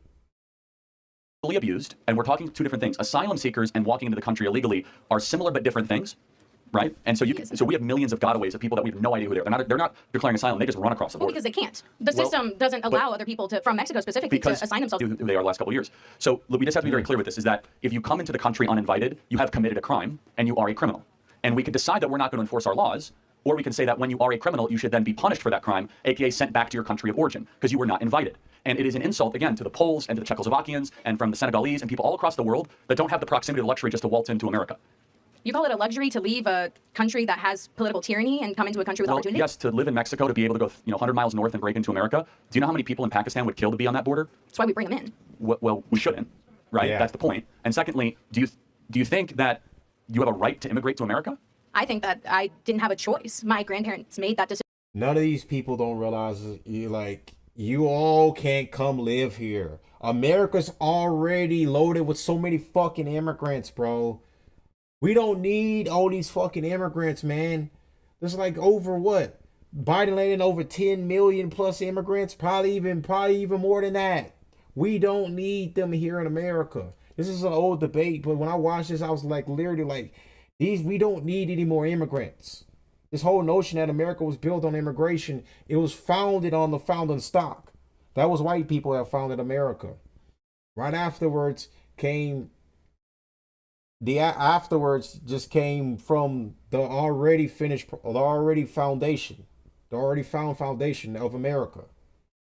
Like this whole notion that you have to keep letting in more and more immigrants because we're like the world's babysitter country when it comes to letting in all these refugees who come from these war-torn countries. No, we are not. We are not. Stay in Pakistan. Stay in fucking Mexico. Stay in India. Stay in all of your fucking shit countries. Don't come here with that fucking, don't come here with your bullshit. decision. Yeah, I mean, I'm not trying to attack your grandparents, but no one has a right to go to anybody else's country. You are invited. It is a privilege, not a right, to come into America. So it's a privilege to live a life that exactly requires you to have clean water, clean food, clean yes, air. Of course it is. And you have to fight for that? Yes, it is not. But we didn't. Hold on a second. Well, born here, we didn't fight for that? Well, my ancestors did fight for that, actually, and I'm a very thankful recipient of many generations of Americans that fought for the greatest nation ever to By doing exist. what? Coming here? Well, illegally? Wait, what did my ancestors do? They came over here in 60. They always love that argument about when it comes to the foundation of America. Was America founded illegally? No, it was not. Colonizing is not called stolen. Name me one of the few, maybe all the greatest countries in the world that were just founded by people that didn't have to go to war over those countries, didn't have to drop blood, drop bodies to be able to found those great countries. They were founded off of blood, off of warfare. Of course, no country's ever going to be found in an easygoing way. If there are, they're very few in between. 1620 fought in the... And look, I'm anti-war, but here's the thing. What I also would say: warfare is important when necessary. When it benefits the United States. When it doesn't benefit the United States, then war is never needed. The Revolutionary War, fought in the Civil War, fought in So World War because my grandpa didn't come here in 1620, it gives him no right to have a good life? He can fill out paperwork and wait in line like the rest of the world. And then we can see whether or not it's in our best interest to allow him to come in. And so we have to weigh costs and benefits. I'm not saying we should have no immigrants, but immigration must be a net benefit for the American homeland and for the American citizen. We have brought in 10 million people in these last couple of years. We have now brought in 5% of the population of Haiti. Nobody is asking these questions. We're just saying, if you want to come in, you can come in. Do you see anything wrong with, I don't know, taking in 5% of the population of Haiti? Not necessarily, no. If we have the land and the resources to house them, it shouldn't be that big deal to bring in immigrants. Really? So do you think that the American government should first have an obligation to citizens before foreigners? Okay, I think we have an obligation. Here's the thing. Yeah, we're obligated because we're citizens to have the rights that we have, but that doesn't mean we can't open up our borders when we have the process to do so. You, being a younger American, and everyone in the audience, is the first generation in American history to have it be worse off than your parents. So you agree with that, social contract, poorer, more expensive. So wouldn't it be rational for the American government to say, we're going to prioritize younger generation Americans that are American passport holders and citizens before those in another nation? I don't want to say anything that offends people, but I've go already ahead. said it, right? I've already said it. Whatever. I think that the way we're going about it is wrong. And that if we don't have a clear path to citizenship, we won't open up those opportunities for people to come and seek a good life. But I also think that, we are required to have those rights ourselves. Seeking a good life is fine. It's a nice added benefit. Our government does not exist to improve the life of foreign citizens. But we should be open to the idea of accepting that. Of course we are, if we have our own house in order. We are in chaos right now. We have the most depressed, suicidal, anxious generation in history. Our birth rate is collapsing. Kids can't afford homes. You guys are drowning in debt. You have to compete for jobs against foreigners. Our country is a mess right now. And so when your country is a mess and your home is in disarray and bedlam, your own government should say, time out. I have a heart for the people of Haiti. I have a heart for the people of every country. But you're not coming here until this generation at least has it as good as their parents. But it's the stereotype that I'm given as a Mexican American to fulfill those standards that people have on immigration as well. I don't share that. I haven't said that here today. There's people from all over the world that enter the southern border now. There's 118 countries that come across the southern border. But I don't care if you enter illegally from Bulgaria or from Laos or from Mexico or from Nicaragua. Someone who does not have their paperwork when they come in is by definition breaking federal law. Yeah, and so then what should we do with someone who breaks with federal law? But does that mean that people, including their children, their grandchildren, including myself, have to live with the stereotype or the standard set upon me that I am a criminal, I am a drug dealer, I am a XYZ? Okay, so have I played into that stereotype? I've heard it many, many times, not from you specifically today. Okay, but then it's a little bit of a red herring, right? Because we're not even talking about it. I'm not. Well, my original question was, what do you think about it? What do I think about stereotypes? About the stereotype given to immigrants right now and children of immigrants and people of color here. Well, I can't talk about something I don't believe in. So, I mean, I don't want people to be stereotyped. No different than when you look at a young white man on campus, you think he's a rapist, right? Which is... No, I don't. Well, that's good. No, but that is a stereotype that is pushed sometimes. Like, oh, if you see a young man on campus, it's campus rape culture. Stereotyping is wrong. It should not occur. But we also must understand that the way that we constitute our immigration policy right now in this country is not in the benefit of the American citizen. And we're acting much more like a colony than a country. And where a country is where you have ties that bind you together, you have a shared history, hopefully a shared language, you have a shared culture, where a colony is you come from anywhere across the world and so be it. Yeah, but isn't that like the point of America? Diversity and inclusion and belonging. I'm so glad you brought that up. Where is that in the Constitution or the Declaration that diversity and inclusion, these are false ideals that are taught in school. They're, I guess, nice, but is diversity and inclusion really an American ideal? I think so. Where does it say that? I think that everyone has the right to live out their own individuality, their own life. Neither is multiculturalism. I know, but you say the American ideal. Where do you get that from? Yeah, pursuit of happiness for Americans. You're right, because that's what the Declaration. I'm an American. No, that's fine. Does that mean I'm not valid here for having a diverse background? No, of course you are, but I'm saying that what? So can I not express that? No, don't change the topic. You said we should be able to open up the country for people from all across the world. Yeah. Why do we believe that is a core belief? Because we want to help people. That's the point. We came here a long time ago. We established a country a long time ago, and we want to have other people come in, I think, to live in the luxury that we live in now. Last question. I knew you Are were- you okay with deporting every illegal person that's here? No. Why? Because there's some people here that are not represented well by the media. There's a lot of illegal immigrants here that are working their butts off for the life that they want. I don't care. It doesn't matter. They're here illegally. That's against the law by definition. They're working hard. But the point is, what should the punishment be for breaking into a country? Depends on the crime you commit after you break into it. Okay, that's it. I'm not talking about just the crime is breaking in. What should the punishment be? I break into somebody's home. What should their punishment be? Can you repeat that? Oh, so if you behave after you get here, that's fine. So to play that out, if someone comes into your dorm room uninvited and they do the dishes and laundry, they can stay? If I'm not going to do my own dishes, heck yeah. They're doing my dishes for me? Cool. If they don't kill me, I'm not dead. It is what it is, man. Well, they are killing a lot of Americans, but... You say they. Like they are? Yes, like they. all illegal immigrants kill people? That's crazy. Many illegals do. Actually, the crime rate for illegals is far above that of native-born Americans. And even if it wasn't, it would not be there. No, but it's just interesting. The punishment for the crime of breaking into a nation should be what it is in Switzerland and Israel and Hungary. Every person who breaks into a nation uninvited goes back to their country of origin, period. So why End is of there an story. emphasis on the southern border? Because most people come illegally through the southern border. 10 million people have come across the southern border. And by the way, do you have any concern for the 320,000 missing kids that have also been sex trafficked across the southern border? Of course I do. But who's doing the sex trafficking? A handful of people, not everybody else. 320,000, that's a lot. The children. Yeah, but each one of them has a handler. I'm just- So, and that means that the 320,000 sex pimps are bringing in sex slaves to this country. The point I'm trying to make is that we categorize all illegal immigrants under the same thing. Sex traffickers, drug dealers. am I and doing by that? you saying all illegal immigrants have to be deported, Yes. you're implying that all I'm of not them implying are doing anything. these I'm being terrible things, super and not a clear. small percentage of them. Yeah, all of them do need to be deported. I'm all for deporting all illegal immigrants. They're here illegally. So them being here illegally means they are up for deportation.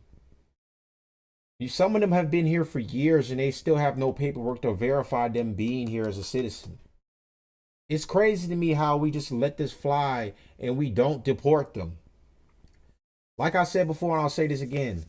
The more illegal immigrants we have coming in through the southwest border and we don't deport them, it's just a big country already with a bunch of these immigrants coming in. We cannot afford to take in any more immigrants.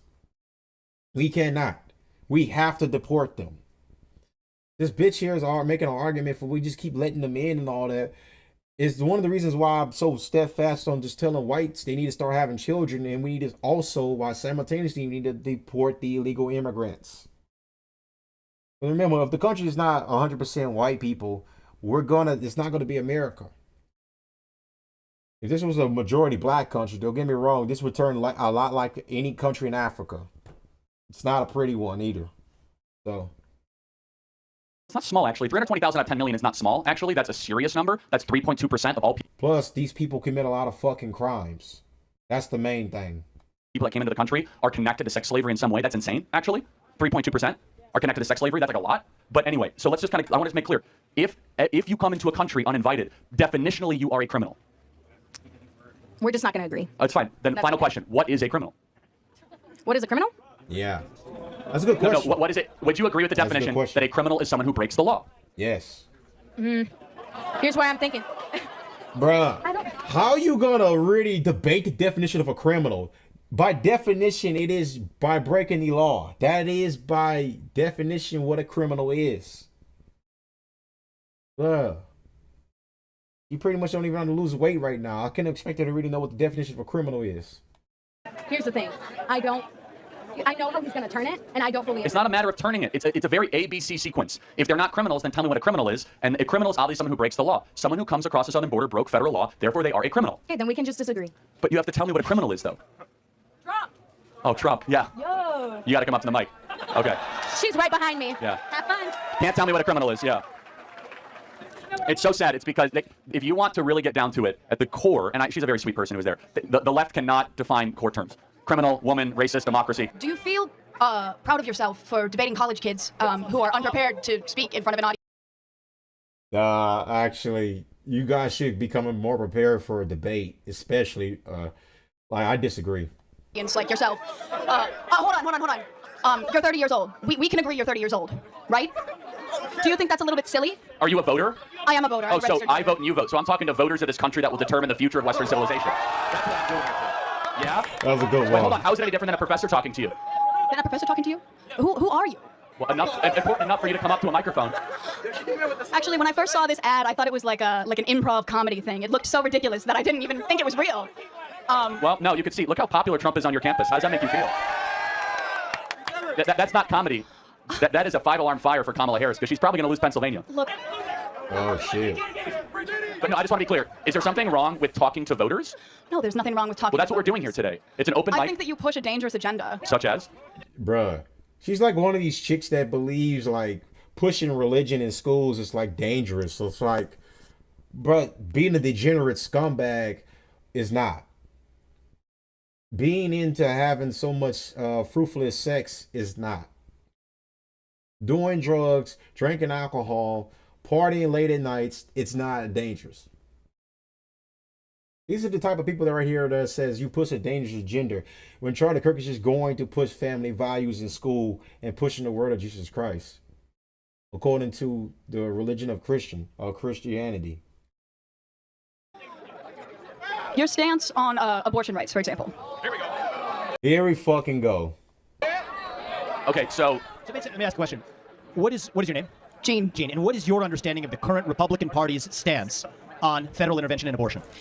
Well, I know that they want to bring it back to the states, right? So it sounds like you do know that the Republican Party's current stance on abortion is they're against a federal ban on abortion. I do understand. We're talking about a yes. presidential election as the Yes. important election that we're talking about here. I understand that, yes. Great. So, again, I think this open dialogue is great. I think it's great you're here challenging Charlie, and I think it's great that he's willing to travel campuses across this country to talk to the next generation. We need more conversation. Now, where's the disagreement, though, on content? Because you can criticize style or why you're talking to people Listen, or dump on someone personally, but where do you actually disagree? I agree substance? with the way that you edit content and specifically frame it so that people look bad talking to you. The way that you edit your content. we post unedited content. Let me just ask you one thing, though, because personal insults can fly in all directions. Where is an area where you have a disagreement with the conservative movement, with Donald Trump, with Charlie Kirk, perhaps with myself? I was a presidential candidate last year. I think we need to talk about that more in the open, and the more we do, the stronger our country is going to be. We got a long line of people, but I want to hear from you one substantive area where you have an authentic disagreement, and I'd be glad to address it. I'm sure Charlie would too. Just in anything, relating to any political topic where you have a disagreement. Let's air it. Okay. I disagree with some of the laws that are being pushed in Congress that are against the LGBTQ community and the trans community. So let's talk about that. Yo, I don't know whoever's tranny watching me. Look, I'm anti-tranny. I'm anti-gay. Okay. I'm not for the gay Republicans or gay conservatives. That's not a real thing. The only thing they're conservatives buttholes. I don't care for them. You know, I'm one of the ones that like consistent in that. I do not give a shit for gays. And on the right. What are they, far right gays? Fuck. This is just this whole like simping for gays has just gotta stop. Come on, man. We used to be the party of anti-gays. I'm going to give you my view, and then I want to hear yours. Okay. My view is that if you're a fully grown adult, 18 or above, you're free to live how you want, dress how you want, marry who you want if you're over the age of 18. I agree. But you are not free to indoctrinate children in schools who are not yet of the age of consent. You are not free, just as you're a 17-year-old or a 15-year-old can't get a tattoo on their own, I don't think that you should be able to go until the age of 18. And so the lines that I draw here is that men are free to claim to be women and swim in swimming pools. You're not free to claim trophies in a women's sports competition. You're not free to enter a women's locker room. You're not free to change a language. And you're not free to actually indoctrinate our children who are under the age of 5 in schools. Do we agree on the fact that adults should be able to live freely while still treating children differently? If so, we're on the same side of this issue. Listen, I agree with the majority of what you said. However, I don't think that you're understanding the implications of the laws that are trying to be passed. Look, we got a head start in the conversation. We got a long line behind you. But my only ask is, forget the personal attacks or the stylistic attacks. Focus on substance. The more we debate that, the stronger we're going to be as a country. Thank you for coming. Thank you. I don't think you're... She's like one of these white girls that literally just want to go and just have sex with a bunch of niggas, and then afterwards, if one of them get her pregnant, she's looking to get an abortion. That's literally what you could just look at. This is a shark that lets us swim in the mud. I'm here all night, folks. You're focusing on substance, though. That's the issue. Hold on. But he intentionally tried to provoke substance out of you. And you said, well, I'm worried about some laws Congress should pass. I've asked, what laws are you talking about? Bruh. Can you be specific? Bruh, she's got a whole knit slip. What the fuck? Bro, she's got like a whole nipple slip. Yo. I'm sorry, I'm very nervous, but this is what you do. This is what you do. You take people and you put them under the spotlight, and you. Well, hold on. I didn't ask you to come up here. You voluntarily came to the front of the line. You didn't have to do that. You're purposely antagonizing people on campus, asking How? people to come up by spreading your weird agenda. How? What agenda is that? I'm confused though. So Charlie, I'll say this. We'll end on this and we'll go to the next question. When I was 18, I'm not going to blame you for this. I also took for granted a lot of the stuff that the media force fed me, because that's what you know at the age of 18. You say there's some vague laws making their way through Congress, they're hostile to Do you know how? I don't think those laws actually exist, but I don't blame you if that's what the cable media is feeding you. But let's get to the specifics, and then we're able to actually have an open dialogue. That's one of the things I've learned over the last 20 years. I think that the issue is we're getting our media from different sources. Both people are getting media from these skewed sources. The facts that you're presenting are not always correct. And that's why we're here with no TV screens between us. So people who have policy-based substantive disagreements. It wouldn't be a fact, it would be an opinion, but they are facts. We invite those. I think that's how we're going to get our country back. And as it relates to trans, which you brought up, 18 or above, you're free to live how you want. You're not free to force that onto somebody else, or especially kids. And if we agree on that, we make some progress. Thank you. Disagreements, yeah. Yes, sir. Okay, so I tend to lean liberal on a lot of issues, but specifically on immigration, when I hear about like the Haitians in Ohio, closer, yeah, taking over cities, and the thing about eating people's pets, I don't know if that's true. It is true. But I was wondering if you could speak a little bit on that. Bro hasn't been to Haiti at all, so you want to know if they eat cats and dogs, buddy? I'll tell you, they really do. Specifically, and I'm kind of torn on the election, so if you could also speak on if we have more instances like that in the future, if Kamala Harris gets voted. Yeah, it's a great. First of all, thank you for coming up to the mic, and I want to try to win you over as a liberal for Donald Trump. So you're going to give me a chance, okay? I will, sir. All right, okay. That is a true open mind, so I appreciate that. Number one, we have accepted 5% of the Haitian population in this country in the last couple of years. I have nothing against Haitians. I know some Haitians. We can all agree when you accept 5% of any country's population, in addition to all the other mass migration we have, it's too much, it's unsustainable, and a government must start from this core premise. It must have an obligation to fulfill a better life for its own citizens before it opens its border to non-citizens. It's a very, very basic, fundamental thing. And as I said earlier, everybody in this audience is seeing their future worse off than their parents for the first time since George Washington. That's a big deal. Usually, at least kids are as good, if not better, than their parents, and we have that broken. As far as Donald Trump goes, there are three things I want you to think about when voting for Trump. Number one, home ownership. I imagine you want to own a home sometime in your life, right? Yes, sir. All right, in order to own a home, you have to make $125,000 a year right now just to be able to get the mortgage. That doesn't count your medical expenses, your student debt expenses, your credit card expenses. When Trump was president, it was $75,000 a year. We were building millions of new homes, incomes were going up. Why is it that housing prices have gone up so much? Because Kamala Harris and Joe Biden have spent $6 to $7 trillion of unnecessary federal spending, flooded the zone with these trillions of dollars, which have inflated asset prices. Number two, as a liberal, I imagine you don't like war, right? You don't like the endless war. Under Donald Trump, it was the first president in 40 years where we had no new wars. No Iraq war, no Syrian war, no Russian-Ukraine war. Under Joe Biden and Kamala Harris, we have the Russian-Ukrainian war that we spent $250 billion on. We have the terrible situation in Israel and Gaza. I'm very pro-Israel. We can all agree, though, not a good situation, right? Not favorable. All right, that's one of the things I disagree with Charlie on, was that pro-Israel stance. It's just bad. A lot of human suffering, not good to witness.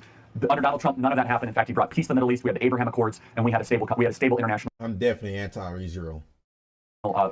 Circumstance. The final thing is the border. Under Donald Trump, the southern border was the most secure it was in American history, with border crossings at an all-time low. Under Kamala Harris, 10 million people have come across the southern border into this country. We have no idea who they are. They're coming into our communities. Crime is increasing. They're eating ducks and geese and cats in Springfield, Ohio, and that's just like a silly example. And it's totally true, by the way. Yeah, go ahead. When I looked it up, because the reason I'm asking you is because there's a lot of misinformation. I feel like, because when I first heard about your side of the story is what I heard, and then after that, I was hearing that there's no proof of that. So why is that? Well, there is proof. I mean, we have tons of video I could show you. Residents saying that my cat was taken by a Haitian yesterday morning and was grilled on an open fire. They won't accept it as a police report. I know way too much about Springfield, Ohio police reports right now, but they won't accept it as a police report because it's an animal control problem. It's just, again, you have to just look at the residents. Either they're all lying and they're all in on it, or there's something to this. I'm not asking you to vote for Trump based on cats being kidnapped and grilled and barbecued. I am saying though that it begs a question of, can we sustain 10 million people? I want you guys to understand how many 10 million people is. We have 10 million illegals that have come to. All right, let's this one I'm not really that interested in. Let's skip a little bit ahead. I guess my studies. Not only does affirmative action help minority research and she's about to action. I'm a argue the computer. affirmative Hi, action. Charlie. Yeah, I just have a question kind of based on affirmative action. I'm a computer engineer here at UW-Madison. I'm about to graduate, and there's a law that I've found. Of course, it's always easy, bruh. You can never escape these people, bro. Like, they're telemarketers. They're a stockbroker. They're all in tech industry. Like, bro, you can't escape these people, man. The curry restaurants you go into, they smell like crap. Bruh. Thank you, come again. Through research and just general I guess, my studies. Not only does affirmative action like help, minorities, people of color, but also women in general. And there's a lot of facets of engineering, the medical system, and other factors that, because of affirmative action, have helped. I'll just go into something. For example, let's say like in the medical field, endometriosis, something like that has not been studied in women due to so little women being in the medical field. Also, for example, like cars, the seatbelt is made specifically for the male body. They're only tested with male mannequins, so a lot of women are in risk of dying in car crashes at a higher rate. There's a lot of things that benefit from a diverse group of people, both in engineering and medical fields and education and other facets of the systems. And I was just wondering, without affirmative action, how do you think we can bring these people in to bring a variety of opinions? Yeah, no, I mean, just have a meritocracy, right? So you have 3 white men around you. You can see 1, 2, 3. So if one supports affirmative, no, it's okay. If one supports affirmative action, it would mean that you would be okay turning to those 3 men and saying, I deserve the position more than you based on something that doesn't matter more than something that does matter. Not necessarily. I feel like that's one facet of it that we're not also paying attention to, is that people that are graduating from the same schools. They're graduating with the same degrees. With lower test scores, though. Much lower. Every study of affirmative action, for example, the Harvard case showed that it was nearly 40% lower test scores for people of color versus their white male counterparts and Asian counterparts. And so how at some can, point, is that like why would that happen? Do you think why? it's, yeah. What causes that? Do you think it's just because like people of color are more like stupid? No, or, of like, course not. Right. I mean, people of color come from lower socioeconomic backgrounds that don't prioritize education. So how do we fix those socioeconomic statuses? But that's an interesting point. Not should we try to penalize white males that are competent to go run our systems and our institutions. So those are 2 different things. So what we're doing is our institutions are now becoming less excellent. Our country is not working like it used to because we basically told people that are very qualified and very competent that, sorry, we're not going to put a position for you here. For example, the U.S. Secret Service. Let me just give you one example, okay? We can all agree that protecting a president, whether it's Donald Trump or Kamala Harris, is super important, right? But now the Secret Service has said that we want to have 30% of all our agents be women, which, by the way, they have lower fitness criteria. So they have less pull-ups, less push-ups, slower mile time. Oh, yeah, that's something that's due to like your. Hold on. Exactly. Yeah, no, but this is affirmative action, right? And so therefore, when there's like fields like I don't think that's a good. One second. I just don't think that's a good example because like women will never be as strong as men, at least genetically. That's an interesting so I think it should be something that's more like ideologically based. Will women be as good at? Women are not as smart as man either. Engineering as men, person for person. Not necessarily, but okay. Well, then how's that different than the Secret Service example? Well, the problem is that because the male mind is wired different than the female mind. By the way, men will never be as good. Hold on, I'll prove it to you. Men will never be as good at counseling or psychology sessions as women. Men will never be good at nursing or elementary school education as women. We have certain giftings because our brain is wired a certain way. Women are far better gifted at micro topics, so individual connection, empathetic. I would say we're fairly better at them than almost everything. That's what I would say. We're fairly. It's maybe kind of, I could say, like nurturing, but then again, when you look at the crime statistics of where all criminals stem from, where a majority of them all stem from a single mother household, and whenever the father is just single parent, the criminality in the children is very, very far less. Type conversations, healing people that past trauma and wound. Men are much better at macro topics, right? Trying to build a building, put a skyscraper up, trying to talk geopolitics. And I'll prove it to you. When you go and you see 5 women eating lunch, they're probably talking about micro topics, conversations they had, relationships, friendships. Men, they're talking about politics, sports, or the stock market. That's not necessarily true. Oh, yes. You guys all agree, right? I mean, there's a reason. No, these are bimodal general truths, right? Of course there's exceptions. But it's not a general truth, though. I feel like women have the capability of having political conversations. Of course they do, but it's not the general wiring or nature of women. It's not. There's no wiring for your brain to like Donald Trump. Like, that's not a real thing. Hold on, but wait a second. But do you think that men and women are made different in our brains? Certain things, but not necessarily. It doesn't like channel you to be a specific thing. Like what things? Well, like there's like specific wirings to, like produce certain types of hormones, and that's like differences that are genetically. So you don't think that men are more likely to like contact sports, more likely to enjoy football, UFC, hunting? I think that's because of a societal norm in general. Like over a lot of time. Come on, you're smarter than that. That's not true. Well, hold on. So why is it? There's women that play football, so like you can't just say that. And there are men that dress in drag, but those are not the general truth of it. So let me just be clear. You think that there's nothing within the female brain in its constitution that makes young ladies more likely? I mean, being that I'm an engineer, I don't think so. No. Yeah. Really? Yeah, I don't. I mean, I feel like there's. So you think if you pick a random lady here, that they'd be just as comfortable sitting and watching a 4-hour football game than they were to go get their hair done with their best girlfriend? Well, I feel like that's kind of diminishing to say, oh, because you're a woman, you will not be able to sit through a 4-hour football field. Is it diminishing to say a man wouldn't want to go get his hair done? No. No, I'm sure you get your hair done, right? Not really. It's like 10 minutes in and out, like barbershop. Okay, but you still do it. But the point, again, there are certain things that women will take more seriously. For example, women will take a lot longer getting ready for the day than men. Yeah. Right? Why? Because we're held to higher standards to look pretty. No. For example, your hair. How short is your hair? Super short. Mine, it's going to take longer to dry. Do you wear right? makeup? Yeah. Why? Because you want to look pretty, and it takes. Yeah, that's not important to me. Bruh, this fucking Penny what's that? Miss Piggy, this fucking Miss Piggy Pajit, bruh. I don't think no amount of makeup can fix that. I'm a man. Well, right, but who made you feel that way? In your wiring. You feel comfortable not wearing makeup because of a certain reason. Well, but you wouldn't feel comfortable wearing makeup? I can not wear makeup. But why do you do it?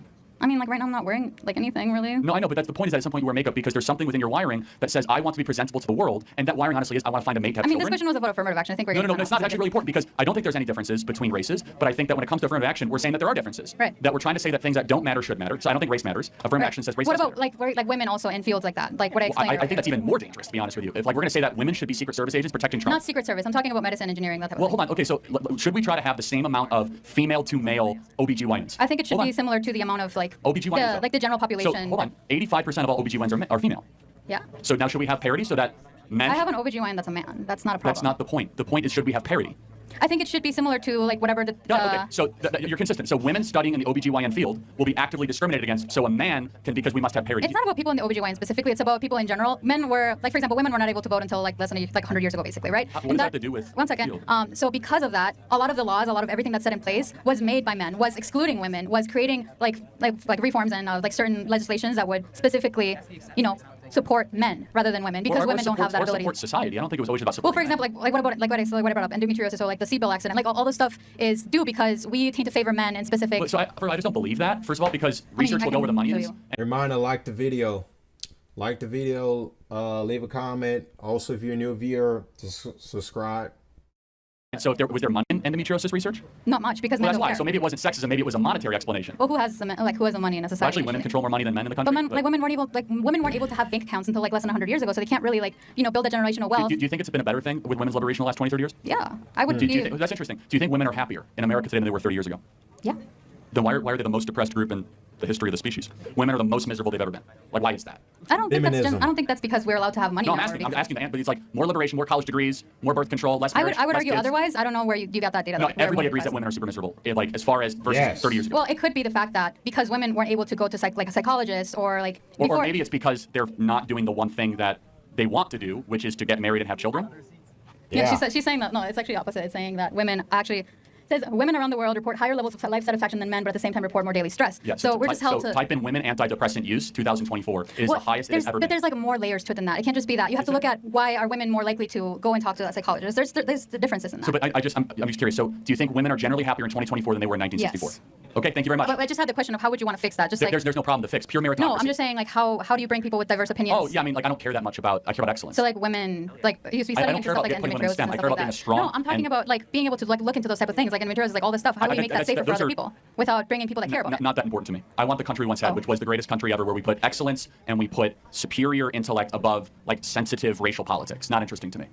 Because it was a bunch of white men that were like running the country, and all of a sudden we I'm not decided. saying that's a bad thing. I'm just No, saying good. that. Like, that's fine. I mean, but when we used to have a country that was based on merit, we were more successful and we were a better run country, and we're objectively not now. I'm just saying that in we can't engineering even there's protect a the lot president of from getting shot. Yeah, there's a lot of parts in engineering that because we don't have a diverse look of opinions, and we are putting them like we're putting certain people into more danger, like women in cars. I'll argue that STEM's very diverse. You got a bunch of these people in STEM. Come on. Like those types of fields, they're always importing more of them. These people get a first class trip to America to be STEM workers. H-1B. So I argue STEM's a very diverse field with it's basically like a multicultural hellscape in STEM. There's a reason why like Americans can barely even make it into those types of fields because it's so heavily populated with like a bunch of immigrants. Cars. That's like one example. Okay, thank you. That's okay. All right. Thanks. You're voting for Trump? No. Yeah, I was gonna say. I can't. Yeah, well, you lied to get a hat, and that shows your I character. don't lie. I said I would wear it. You said if you wear it. I said only if you vote, but that's fine. All right, next question. Hello. Hi. About that. Well, first question, why can't marriage be allowed with two men or two women? That question got me. Yeah, so I mean, allowed and what it is are two different things. So again, just strictly from what marriage has always been is the idea of two separate parts coming in a union to be able to have, hopefully, a lifelong partnership to raise kids, adopt kids, or have kids, and to become better versions of themselves. It is the attraction of opposites. And so if you want to redefine marriage, that's fine, that's your contention, but I take a classical view of marriage. Based on, like, what is that based on what? The Bible? The natural law. Is that the Bible? Well, natural law is separate than the Bible, but it's harmonic with the Bible, that's correct. Okay. Because what would you say, what is the purpose of marriage? Marriage is like, I love you, you love me, let's Got it. So get together. Can a 25-year-old marry an 8-year-old? No. Why? Because that 8-year-old is not ready. Like they Got it. So at are some not point, adults. so then let's build out your definition more then. Love each other, but also what? What is the purpose? What is the destination of marriage? We are 2 adults. We love each other. Fair enough. Okay, we love each other. End of story. Well, let's give me another thing, and maybe I'll add to it. Okay, but is that it? Just is it about union, partnership, friendship? What is I think it's just like let's get our taxes good. Like, you know, let's just get married. Like, I don't think there needs to be some big, crazy no, that's reason. actually, no, I'm not attacking you. I think marriage is holy. And by holy, I don't just mean it in a religious sense. Holy means separate, meaning it should be elevated. It should be celebrated. It's something that is so above the rest. And you just think it's like a tax advantage. That's fine, because actually most Americans agree with you. Yeah. I think marriage is something where we should drop everything, like, wow, 2 separate parts have just made a lifelong covenant with one another to learn about the other and to grow with each other, and it's difficult. And I think that we've lost that. I mean, I'm Jewish, and like in Judaism, there's the like Torah. Oh shit! Oh shit, bruh.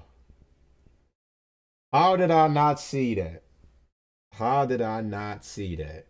Like there's like when you get married, the religious marriage, and then there's the government marriage. Like you have to get married twice, basically. So I think what you're talking about is probably the religious marriage, like with a priest. I'm talking about governmental marriage. I'm even talking about government. I'm just saying traditionally our governmental marriage, again, I'm in the vast minority of opinion in the country of this, has been the classical view that it's a man and a woman coming together in something sacred and something holy or elevated. Again, that's not... I would say that's just a Christian marriage. It's not necessarily Christian. In Judaism, in traditional rabbinical Judaism, Orthodox, homosexual marriage is not recognized. That is true. So it's not Christian. In Islam, homosexual marriage is not recognized. Okay. So it's not just Christian. Okay. So it's Abrahamic. Abrahamic. All right, we agree. Why do we care if there's no father? Like I grew up without a father. I feel like I'm doing fine. I'm doing great. I'm in college. Like Wait, a Jewish girl grew up without a father? This is the first I'm ever hearing of this. This is a first. why are we so towards the father? Why does he need to be there so much? So just looking at, try to answer my question for me. Do you think, what kind of is there any time, and you're being very vulnerable and I appreciate that, when you were growing up, and maybe not, where you said, I wish I had a dad around? My mom says I did wish for that once, or wishing well. But my mom was great. She supported me, provided me. No, I'm not on single moms. Right. But was there ever a time maybe where a more masculine figure would have been helpful? I can't really, not off the top of my head. Like Okay. what? Can you give me an example of when a masculine figure would be helpful in my life? When a boyfriend might have broke up with you, and you didn't want to talk to your mom because she just didn't get it, and you wanted a strong, stable man to say you're beautiful. I think, I mean, I have, if my father was like, you're beautiful, that'd be cool. But like, if my mom was also like, you're beautiful, I don't really see a difference between like my mom saying it and my father saying it. Wow. Okay. Yeah. I don't see the world that way, because there's being a father to a daughter, there's a very unique bond between a father and a daughter, where you fall in love again, but not romantic love. You fall in a different type of Greek love, which is called storge, which is a father-daughter love, where you have such affection for this incredible being, and your task is to shepherd that vulnerable, innocent girl through life all the way up until the marriage aisle, to kind of connect the two topics together, right? Wow. Where then you hand it off to another man, because women are worthy of protection. So you're saying like there has to be a man in the woman's life. The woman can't be like alone. No, there are exceptions, but it is a beautiful ideal. And when that ideal falls apart, now let's talk about the technical side. In the black community, when father's no longer around, crime goes up, poverty goes up, because you'll understand this less. And a man in the audience who grew up without a father will totally get this. If it's just a mom in the house, the dad should come in and discipline the 14-year-old for acting like a brat. The dad comes in and he says, stop doing this. You need to be able to outrank the 14-year-old brat with another masculine figure. But don't you think that like there's a reason that a lot of the black community doesn't have a father, and it's because of systemic racism. It's because like black men are more likely to be in prison. Oh yeah, so why do people go to prison? For like a lot of the time, it's because they're in poverty and they have no other way to get. Okay, so they commit crimes. Because Yeah, but so. Not because of that. They commit crimes. That's literally what it is. Like criminality, if that's their only option to get out instead of actually getting the education and finding a way out, there's just no excuse. Committing crimes is no excuse. Like, that's just what they believe. That's the perception that is put into the race, that's their only way out of those bad communities. It's not even true at all. It's just a bunch of fatherless households. It's a mixture of fatherless households, low IQ, and just no sense of urgency to really change their lives. They think going out there selling drugs is the way to do it. And that's their version of like trying to make a difference, but in reality, it just leads them down to a darker path. So why do they if you're commit crimes? So in poverty, we should give excuses for committing crime? Yes, because if they have no murder? I did not say murder. I said I'm saying like if someone is stealing something because they have no money and there's no That's jobs. so interesting. So you think most crimes are crimes of necessity in the black community? I'm not saying most. So like gangbanging is like a crime of necessity? I literally never said that. I'm saying But you're making an argument of crimes of necessity. Like they're so hungry they can't handle it. I'm talking about like crime that has to do with like getting food, getting stuff that you need to live. Right, but we have food stamps for anyone that needs it. So that doesn't exist. We have subsidized housing for anyone that needs it. So that doesn't exist. We have free healthcare for any poor person that wants to call Medicaid. That doesn't exist. We also have welfare cash for anyone that wants it. That doesn't exist. So what is it they're missing that they need to go? Sorry about that. Well, the food, like a lot of food stamps might not cover all of what they need, and also housing is like there's not unlimited housing. A lot of people who are unhoused have to like go to shelters, and then they get kicked out of shelters because there's a mandatory stay limit. So it's not like you just get a house. It's not a stuff thing, though, right? It's like if you need stuff, there's also tons of charities out there that can provide assistance. Churches, you will not go hungry in this country. You will not starve in this country. Yes, you will. There's like, we have an you've been on obesity State problem. Street. We have an obesity problem, not a starvation problem in this country. What are you talking about? In State Street, if any one of those people went to the local Episcopalian church or Methodist church, they will get fed. I guarantee it. If they go to a local food shelter, they will get fed. But I'm talking. Housing. For housing, if we have Section 8 subsidized housing in this country, right? If you want to have a roof over your head, you can have a roof over your head. Yeah, Section 8 houses is one of the worst concepts that ever been made, honestly speaking. Welfare, Section 8 housing, that's pretty much is what destroyed any race, really. Not a good idea on paper. It's not. Drugs, Section 8 housing, welfare, all combination of this, lower IQ, all leads to a destructive path. It leads just to a downfall. That's all it does. With like thousands of rules, and you can't do anything. Of course, yes. I mean, it's not ideal, but the point is this. So let's just go back to the crime and necessity, right? Mm-hmm. So why do people commit crimes? I'm not saying why all people commit crimes. I'm saying there are people who commit crimes because they have no other choice. Got it. So why is it that other people that are as poor as they are in separate racial groups don't commit crimes at the same race? For example, blacks are 13% of the population, and they commit over 50% of the crimes. Why is that? Black people, I would say, not blacks. Okay, but it's not, I can say whites, and you wouldn't care. So anyway, hold on. Right? I can say Hispanics, you wouldn't care. So don't police my language. But whatever. I'm not policing your language. I'm just saying I would say black Fair people. enough. But the insinuation is that I'm being racist. But that's fine. Okay, that's your opinion. Yeah, but so black Americans are 13% of the population and commit anywhere between 50 to 56%. And that's when black people were mad about when Charlie Kirk said that. And that's just not, I mean, that's just very true what he's saying. I mean, like, the stats don't lie. 50% of the population commit a majority of the crimes. Like, he says 50 or 56 is, I think it's around like 80%, because I've seen some that said around 80. It's just, I mean, what can you do with black crime? I mean, prosecute them, stop letting them out. No more cash bonds. We just have to stop this. We have to enforce our laws. Literally, it's a joke right now. America is a joke.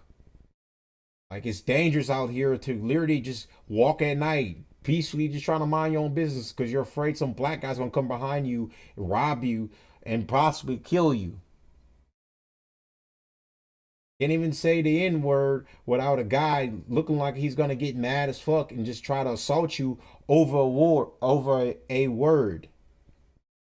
Of murders, crimes, carjackings. Why is that? Well, what percentage of the white population is living in the same level of poverty? Got it. So there's twice as many white Americans in poverty as black Americans. Not the same percentage, but still, if you look at white Americans in poverty, they commit far less crimes than black Americans in poverty. Why is that? Maybe it's because when you're in a store, like, they follow black people and they don't follow white people. What about murder? Rural? No, but why is it that, like, just saying murder, why is it that black people commit so many more murders? Like, that's not, you're being followed in a store and you commit more murders? Yeah. You're making the role, or I'll get to you in a sec, but it's not a good argument. But let me just go back to what you said. Systemic racism, right? So the idea of systemic is that it's within our laws. Right. There are some black Americans here They listening. use racism What can you as a white American do that the black American cannot do? And excuse the let's see. murderous instinct I could of go black into a store people. and not get followed. The police could not track me down on, like, when I'm driving. I'm less likely to get shot and killed while I'm driving. There's a lot of things that I can do. Okay, so just be clear. So if you walk into a local CVS here, how would you guys be treated differently? Well, they would probably say hello, and they would probably like just walk, like, let me in and like not follow me, and then. So these are a lot of probablys. I don't believe you, but I'm talking about laws, right? So what in the legal code of America can you as a white individual do that the black individual can't? Because systemic means it's in our code, right? It's for example, like Jim Crow, totally get it. That's systemic racism. What is systemically your advantage? Maybe like housing codes, because I know redlining isn't a thing anymore, but there is isn't there people who are white are more likely to be given loans because of, like, they have less like, I don't know, that's just the, like, it's back from redlining, like it's a lot of the same stuff. I don't buy any of that. You don't buy into redlining? We're going to segue right quick. So she want to see exactly what it means, like, to deal with black people. Nothing beats a Jet2 holiday. And right now, you can save £50 per person. That's £200 off for a family of 4. You see? That's what it means to deal with this shit, bro. Let's watch this again. Nothing beats a Jet2 holiday. And right now, you can save £50 per person. Yeah, black fatigue right now is a real thing. I mean, to segue right quick. You want to see exactly what it means to deal with blacks? Bro, in America, you just make up excuses that, oh, it's because of the lack of opportunities, whatever. No, it's a lack of accountability. All we did was set up a table. This is Cam Huggsby, and he I believe his name Higgsby or Huggsby is his name. Very hardcore Zionist. He was at a all black college, I believe in Georgia, sets up a table. Next thing you know, an army of them piled him, whatever, and start calling him names, whatever. And just following around with cameras, whatever, and trying to antagonize him, trying to attack him and his crew. And this is just what you get. Look, if people would still make up excuses for them and their poor behaviors and just blame it all on racism.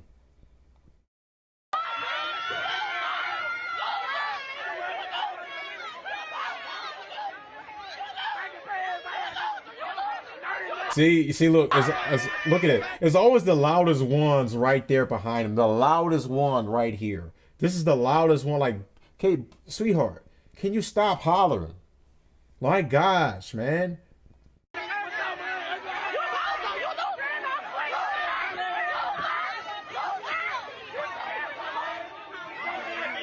Bro. Body smells like cocoa butter. That fucking wig she's got on her head, bro. It's crazy.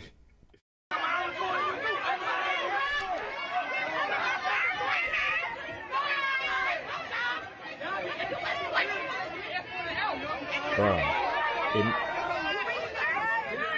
Imagine instead of debating, you just want to go and just hound a guy, just call him names and just threaten his life. Oh shit, Black Lives Matter, bro. They always got to appear everywhere, man. You can never escape these types.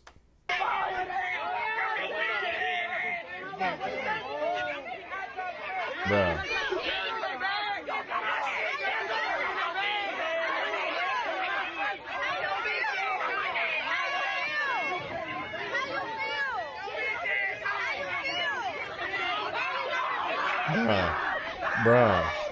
Bruh. What the what's wrong with these people, bro? Like, bruh, this is like a zoo.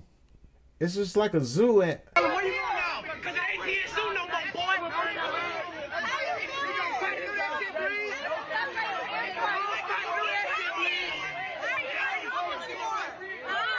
Can't even hear you. Very safe, very black, and very tired of this. bruh. They're more racist than any other race in America. They are more racist than any other race in America. And they're sit here and tell you everyone's prejudiced, everyone's racist against us. But listen to all the way they act about this guy. All they came here to do was debate. These guys are reacting in a violent, uncivilized manner.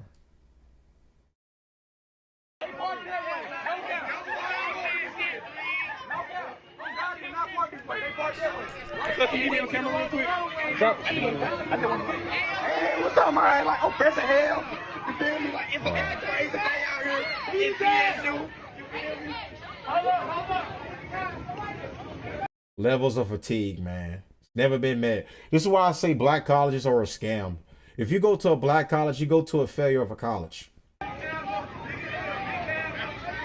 Look at this dude, man.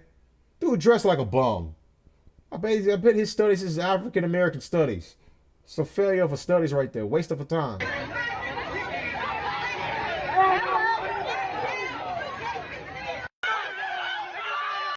Bruh. Cooked, man. Cooked. Bruh.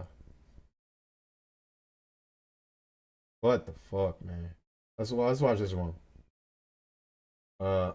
Guess not. Oh, this one. Oh, my girl clowning bad. My girl fixing. Bruh. What was this? Church's chicken? Bruh. Bruh. My God, bruh. This is insane, man. Oh, a baby in her arm. She's behind her fixing fried chicken in a restaurant. Disrespecting the restaurant is just this, bruh. You can't make this shit up, man. You cannot make this crap up. No, on order. All right. Wait, bitch, no. Don't give me my motherfucking shit. And I'm gonna take your fucking extra. I'm fucked up. Bruh. Around this bitch. Bruh, man. Disrespect, bro. It ain't working. Bro, these people just disrespect, man. Have no respect at all. Bruh, just no respect at all for human decency. Watch this one right here. All right, this is case number 23CR 40542, the state of Ohio versus Monique Smith. Ms. Smith, the court has received a report that alleges that you have violated the terms of your ILC. Officer's statement of the allegation, please. Yes, Your Honor. Ms. Smith has violated ILC condition number 1, and then on June 11th of 2025, the defendant pled guilty to and was sentenced for 1 count of OVI and 1 count of driving. What the hell is all these OVIs, LEIs? Under suspension. This was in Middletown. Sentenced for 1 count of OVI and 1 count of driving under suspension. This was in Middletown. And then on June 11th, the defendant pled guilty and was sentenced for another count of driving under suspension under a different case number, also in Middletown. On December 10th, 2024, the defendant pled guilty to and was sentenced for 1 count of driving under suspension, or under an OVI suspension under a case in Middletown. And on July 12th, 2024, the defendant pled guilty to and was sentenced for 1 count of driving under suspension. As well as ILC condition number 8, the defendant has failed to inform her probation officer of law enforcement contact after picking up a new OVI charge and another traffic offense on March 24th of 2025. Special condition number 16C, the defendant failed to complete drug or alcohol treatment as ordered on February 1st of 2024. Special condition 16D, the defendant has failed to... Look at this woman right here. I'm like, man. It's crazy. Complete mental health treatment as ordered on February 1st, 2024. Special condition 16E, to date, the defendant has failed to pay restitution in full as ordered on February 1st, 2024. And finally, special condition 16F, to date, the defendant has failed to obtain her GED. Bruh. Man, the fact that she dressed like that to a court hearing, man, there's no respect at all. There's no respect at all. Man, bro, it's crazy. What's this one right here? Having trouble playing this?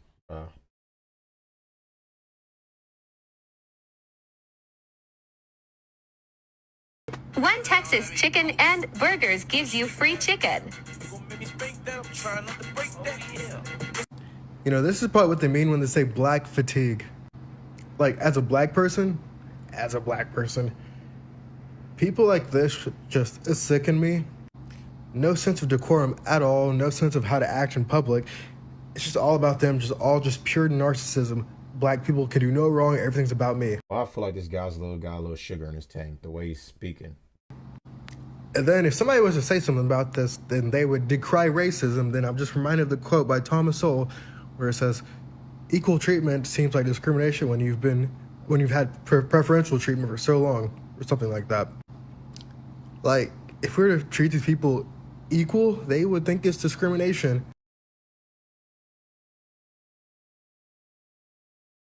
Black fatigue is real. I think society as a whole is there. We are just so unbelievably fed up with the ghetto ratchet behavior. Black fatigue. It's all over my FYP page. Thank you. I am so happy that this is being brought up. And oh, by the way, for us white people who've been around the block a long time, this isn't new to us. We've been dealing with this for over 40. I'm gonna help y'all get some rest because you just so damn tired. Here we go. The term was created by us for us. What if Bruh, there's always these fat, obese, fucking wildebeests that sit up here and say, oh God, black fatigue's not a real thing. You're just obsessed. Bruh, here's some historical culture of it, bro. Like, bruh, the IQ is just not there. You can't fucking talk to these people, man. The IQ is just not there. Look at this bitch, man. You think this bitch understands anything, man? A fat ass right now. She barely understands how to lose weight. to solve y'all fatigue with black people, we just left. We just went back to Africa.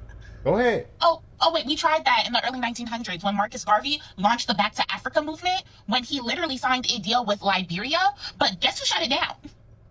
The U.S. government wouldn't even let the ships leave. What? Yeah, that's not, you can still leave on your own. That doesn't defeat the purpose. Like if you want to self-deport, like if you want to go back to Africa, you can leave on your own. That's this woman doesn't realize that still is no, you could still leave on your own and go live in Africa if you want to. Like you're making an excuse about why you're still here and why black people are still here. That doesn't defeat the point now. Blacks can leave on their own right now, go buy a ticket and go live in Africa. Like this woman's ridiculous, man. This argument. What if we built our own towns away from white folks so we can't even be in proximity to fatigue, y'all? Darn, we tried that too in the form of freedmen's towns in states like Oklahoma, Black Wall Street being one of them, which was... Yeah, that's just a complete lie and a complete myth. Black Wall Street, there's a lot of misconceptions about that. It's not true. Blacks can do that right now more than ever. It's more, as a matter of fact, whites are trying to build their own white-owned community. And I applaud them for that. If blacks want to build their own black-owned community, go ahead and do that. The worst thing you got to worry about is your own kind killing you. I'm good. You leave me out of that. Thriving, and we had our own businesses, banks, hospitals, schools, and what happened? The Tulsa Race Massacre. White mobs burned it all to the ground. Government planes dropped firebombs. People were slaughtered. So no, we weren't left. You believe this narrative that is just not like, bro, if you literally dig deep into Black Wall Street, it wasn't fucking real, bro. That's just not real. Alone. But what if we just like live in our own neighborhoods away from y'all? Oh wait, then y'all want to move in, raise the rents, rename everything, and call it up and coming. It's giving gentrification, not boundaries. So I guess the real question is... Bruh, it's always this fat old beast. I really can't go on no more. This fat bitch is talking too much. Bruh. Hooked. You know, more and more black people are starting to speak up. They're starting to speak up on the community. And I don't blame us because we tired. See, what a lot of people don't understand is that there's a huge difference between regular black folk and ninjas. Let me break it down for you. Why do I keep saying folk? I just don't understand that. I don't use folk like that. I just say black people.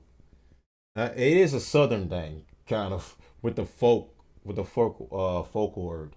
Like, I know I'm not the only one. I just don't use folk. I just say black people, white people, Asian people. Folk is just, it just sounds dumb. Ninjas want to stay in their horrible environments. They have no self-respect and no self-control. They go around unaliving, essaying, stealing, robbing. They don't care about each other. They don't take care of their neighborhoods. And they definitely don't take care of themselves. They don't care about their appearance. They outside loud and obnoxious. Bonnets and mink lashes, extremely long fingernails, sagging pants, smelling like an overwhelming odor of marijuana. And of course they the victim. They still complaining about something that happened Yeah, I mean, she's hitting the point, but I really just don't like her. Let's see what this one is about. What exactly are you wearing? I'm sorry. Oh, wait a minute. This is the one from that court. We saw this one already. That was a different one. Shout out to this guy right here. I like his content.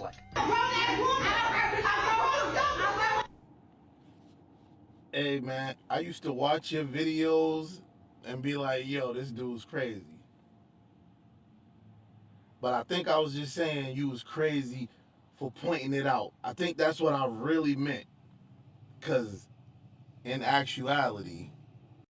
Yeah, Andre's like one of those, he's one of those guys that just calls it out how he is. I like his content and stuff. If you ever like to watch a guy that calls out blacks besides Myron Gaines, that guy's one of them. Like, bro, this is insane to me. This is the type of crap right here they endorse. But yet they always make excuses for it and just says like, oh, we should make excuses for these people, but yet they don't call out the behavior at all. They refuses to call out the behavior because they feel sympathetic to black people. I look at it as just like it's a waste of time feeling sympathetic for a group of people that just don't reciprocate that sympathy because they always gonna feel like they're the victims and not held their own people accountable. I mean, I'm outside of that lines right now. I'm outside of that. You know, I align with people that are more ideology based. One thing I understand is race though. I do understand that it's important genetically wise, but at the same time, blacks just their understanding of all this stuff is just very skewed and very retarded. So I don't buy redlining. I don't buy any of that stuff that has to. In fact, the opposite. Loans are now given favorably to Black Americans in certain cities over white Americans. Okay, but so we, you think redlining? I believe I know redlining exists. Okay, I don't debate that. Of course I know. But because of DEI, because of affirmative action, there's actually a preference given. But so let's go back to fathers, right? Okay, let's go back to fathers. So something happened to Black America since 1965. So in 1965, so. You mean the war on drugs? Right. Well, so that's your contention. That's fine. So in order to go to jail for war on drugs, you have to be dealing drugs, right? Or you have to be caught with drugs. So yeah, which is one of like the main jobs that you can have in like poverty. Certain like if there's no jobs, like you're going to do drugs. I mean, you're going to pay drugs because that's the only option you have. Such a difference in worldview. You're making excuses for criminals. Yeah. And what an insult to poor immigrants that came to this country that didn't commit crimes and worked 2 or 3 jobs and worked themselves out of poverty and didn't decide to go deal coke. Well, my father is a white immigrant from Poland, and he committed crimes. And he's fine now. So. Did he go to jail? Yeah, he did. I thought there was systemic racism. That doesn't happen very much. I never said white people don't go to jail. I said they go more, and you're saying that white immigrants are fine and they don't. No, that's far less actually. I'm glad he went to jail. He committed a crime. I think that's terrible. Yeah. So, well, but he was Jewish. At the core of it, we have a difference in worldview, right? My worldview is I'm not sympathetic to people that steal, that loot, and murder because that's a values problem, and I don't like making excuses for people that do things that are obviously destructive. Secondly, we have a problem in Black America. The biggest problem is not racism; it's the lack of dads. If dads are around, kids flourish. You know who agreed with me? Barack Obama. Barack Obama used to make this a central piece of his campaign. He came to this campus back in 2012, drew like a 100,000 person crowd, and talked about how we need to rebuild the black family and put dads back. Why doesn't the Democrat Party talk about that anymore? I'm fine with having fathers. I'm not against having black dads. For sure. I'm saying, but don't we agree? Has anyone heard that mentioned on the national scale in the last 10 years?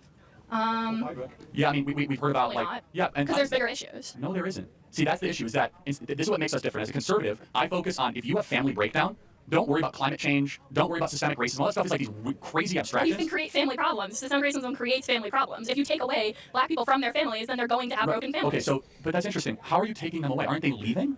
They're not staying with the women they're impregnating. So, for example, there are 13% of the population is black. Not every single person ends up in jail, obviously, and yet there's huge child abandonment because there's a cultural expectation that is different in Black America than white America, which is it's okay to impregnate a woman and abandon her in Black America. It's not based on what? What is that based on? That's a good question. Where does it come from? It's just based on. No, I'm saying what is that like your view of Black America? Well, my view is true. I mean, don't take my word for it. Look at Thomas Sowell and Shelby Steele that have done amazing analysis on this. It's that in black culture that is not considered a stigma. In white upper middle class culture, for those of you that grew up in Waukesha or Libertyville or grew up in Hinsdale or grew up in Naperville, you guys all know those neighborhoods. If you impregnate a girl, a woman, and you just like abandon her, that's frowned upon. That is a social stigma in upper middle class white culture. And it's not in black culture? No. In fact, it's glorified by the rap culture. It is. I think rap culture is showing what happened. I don't think it's... Do you think that the songs that are the most popular in Black America are uplifting Black America to be better versions of themselves? I think the most popular... Like Nicki Minaj, Cardi B. Do you think that they're like empowering people to be great? Well, I do think Cardi B and Nicki Minaj are empowering... She's empowering women to be hoes. Like 304s, like major 304s. Like Cardi B is the worst role model on young women. But when you talk about like wow. black, like let's go like Kendrick or whatever, like they're talking about their Kendrick is a bitch. life experiences, and they're saying this is what happened to me, and people relate to that because that's also what happened to them. It's not saying this is the greatest thing in the entire world. Does it lift up the audience to become better? I think so. Because it's like, how? Because it's saying we all relate to this. We can all, like, this is our story. We can be, like, better than this. Even though it's, like, I mean, there's better, there's not better. It depends on what your worldview is. But I think that rap is good because it can, like... No, I think it's better, but I'm saying, like, just the essence, the core, the ethos is not exactly about, like, quitting drinking, quitting drugs, and getting married and having children. No, it's about what you have done, not about, like... No, but like to be clear, like, in black rap culture, is it generally glorified to go sleep with a lot of women? I mean, that's your view of it. I'm asking a question. Is it in black rap culture? Yes or no, guys, in black rap culture? Is glorify women? To be able to sleep with a lot of women. I mean, I think that's one aspect, yeah. Okay, so let's just take that aspect. Because it's a luxury that people can do. And, like, it's one of the things that people can do and everyone can relate to. Or a lot of people can relate Shouldn't to. ideally your culture try to elevate and try to challenge the individual to virtue and goodness, not try to bring them down to the lowest parts of their... I'm not saying that they are bringing them down. I'm saying that this is what they are doing and they are sharing their experiences. They're not saying this is the best thing in the entire world. They're saying this is what I have been through. Like sleeping with a lot of women. Yeah. Or like gang violence and, you know...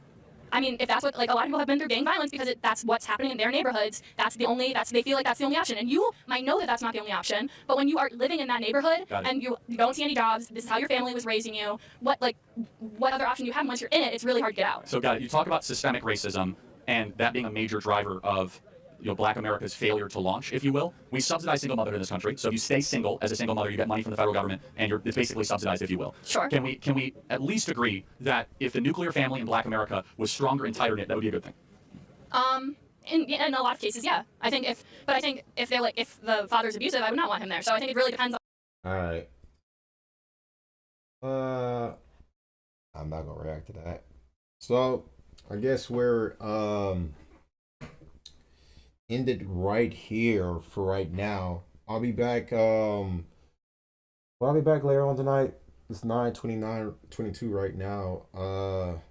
If I don't come back tonight, I'll be back early in the morning for a morning stream to cover the news about the ice. I'll cover both stories. I'll cover the ice shooting that took place in Dallas, Texas, and I will also cover James Comey, the former FBI director, being indicted. He's supposed to turn himself in tomorrow. So we're going to cover both of that tomorrow. I guess we're going to end it right here because I am getting kind of hungry. So we're just reacting to police shootings today and some Charlie Kirk's best debates. So I wasn't planning on being here for too long. So I guess we'll go ahead and end it right there. I want to thank everyone for enjoying the stream today. Make sure you smash the like button, hit the follow button. Let me know how you feel about tonight's stream. Let me know how the sound is too as well. I was dealing with this problem yesterday, so I managed to fix it now. So everything should be good. I'm trying to I see we got some good views. We got like a good bit of views that came in and out or whatever. I'm going to try to increase the number more. Try to promote the channel a little bit more. So let me know what you guys want me to do in the future on the channel or whatever. Some other stuff I can react to. I was trying to tell everyone to let me know what they want me to react to. Let me see. Give guys a chance to reach me. Well, I really don't want to give my social. There's a LinkedIn. If you go to the page, you can find the LinkedIn part of the channel. And all my socials are in there. Rumble, YouTube, they got the Facebook, whatever. Message me on one of those. I think my Telegram's in there too. If not, just message underneath the video, and if I see it later, I'll respond to it. But yeah, I want to thank everyone for enjoying this stream right here. It's 2 hours. Usually I was gonna try to go a little bit longer, but I am getting kind of hungry. So I will be back later, if not early in the morning. I'll see you guys then.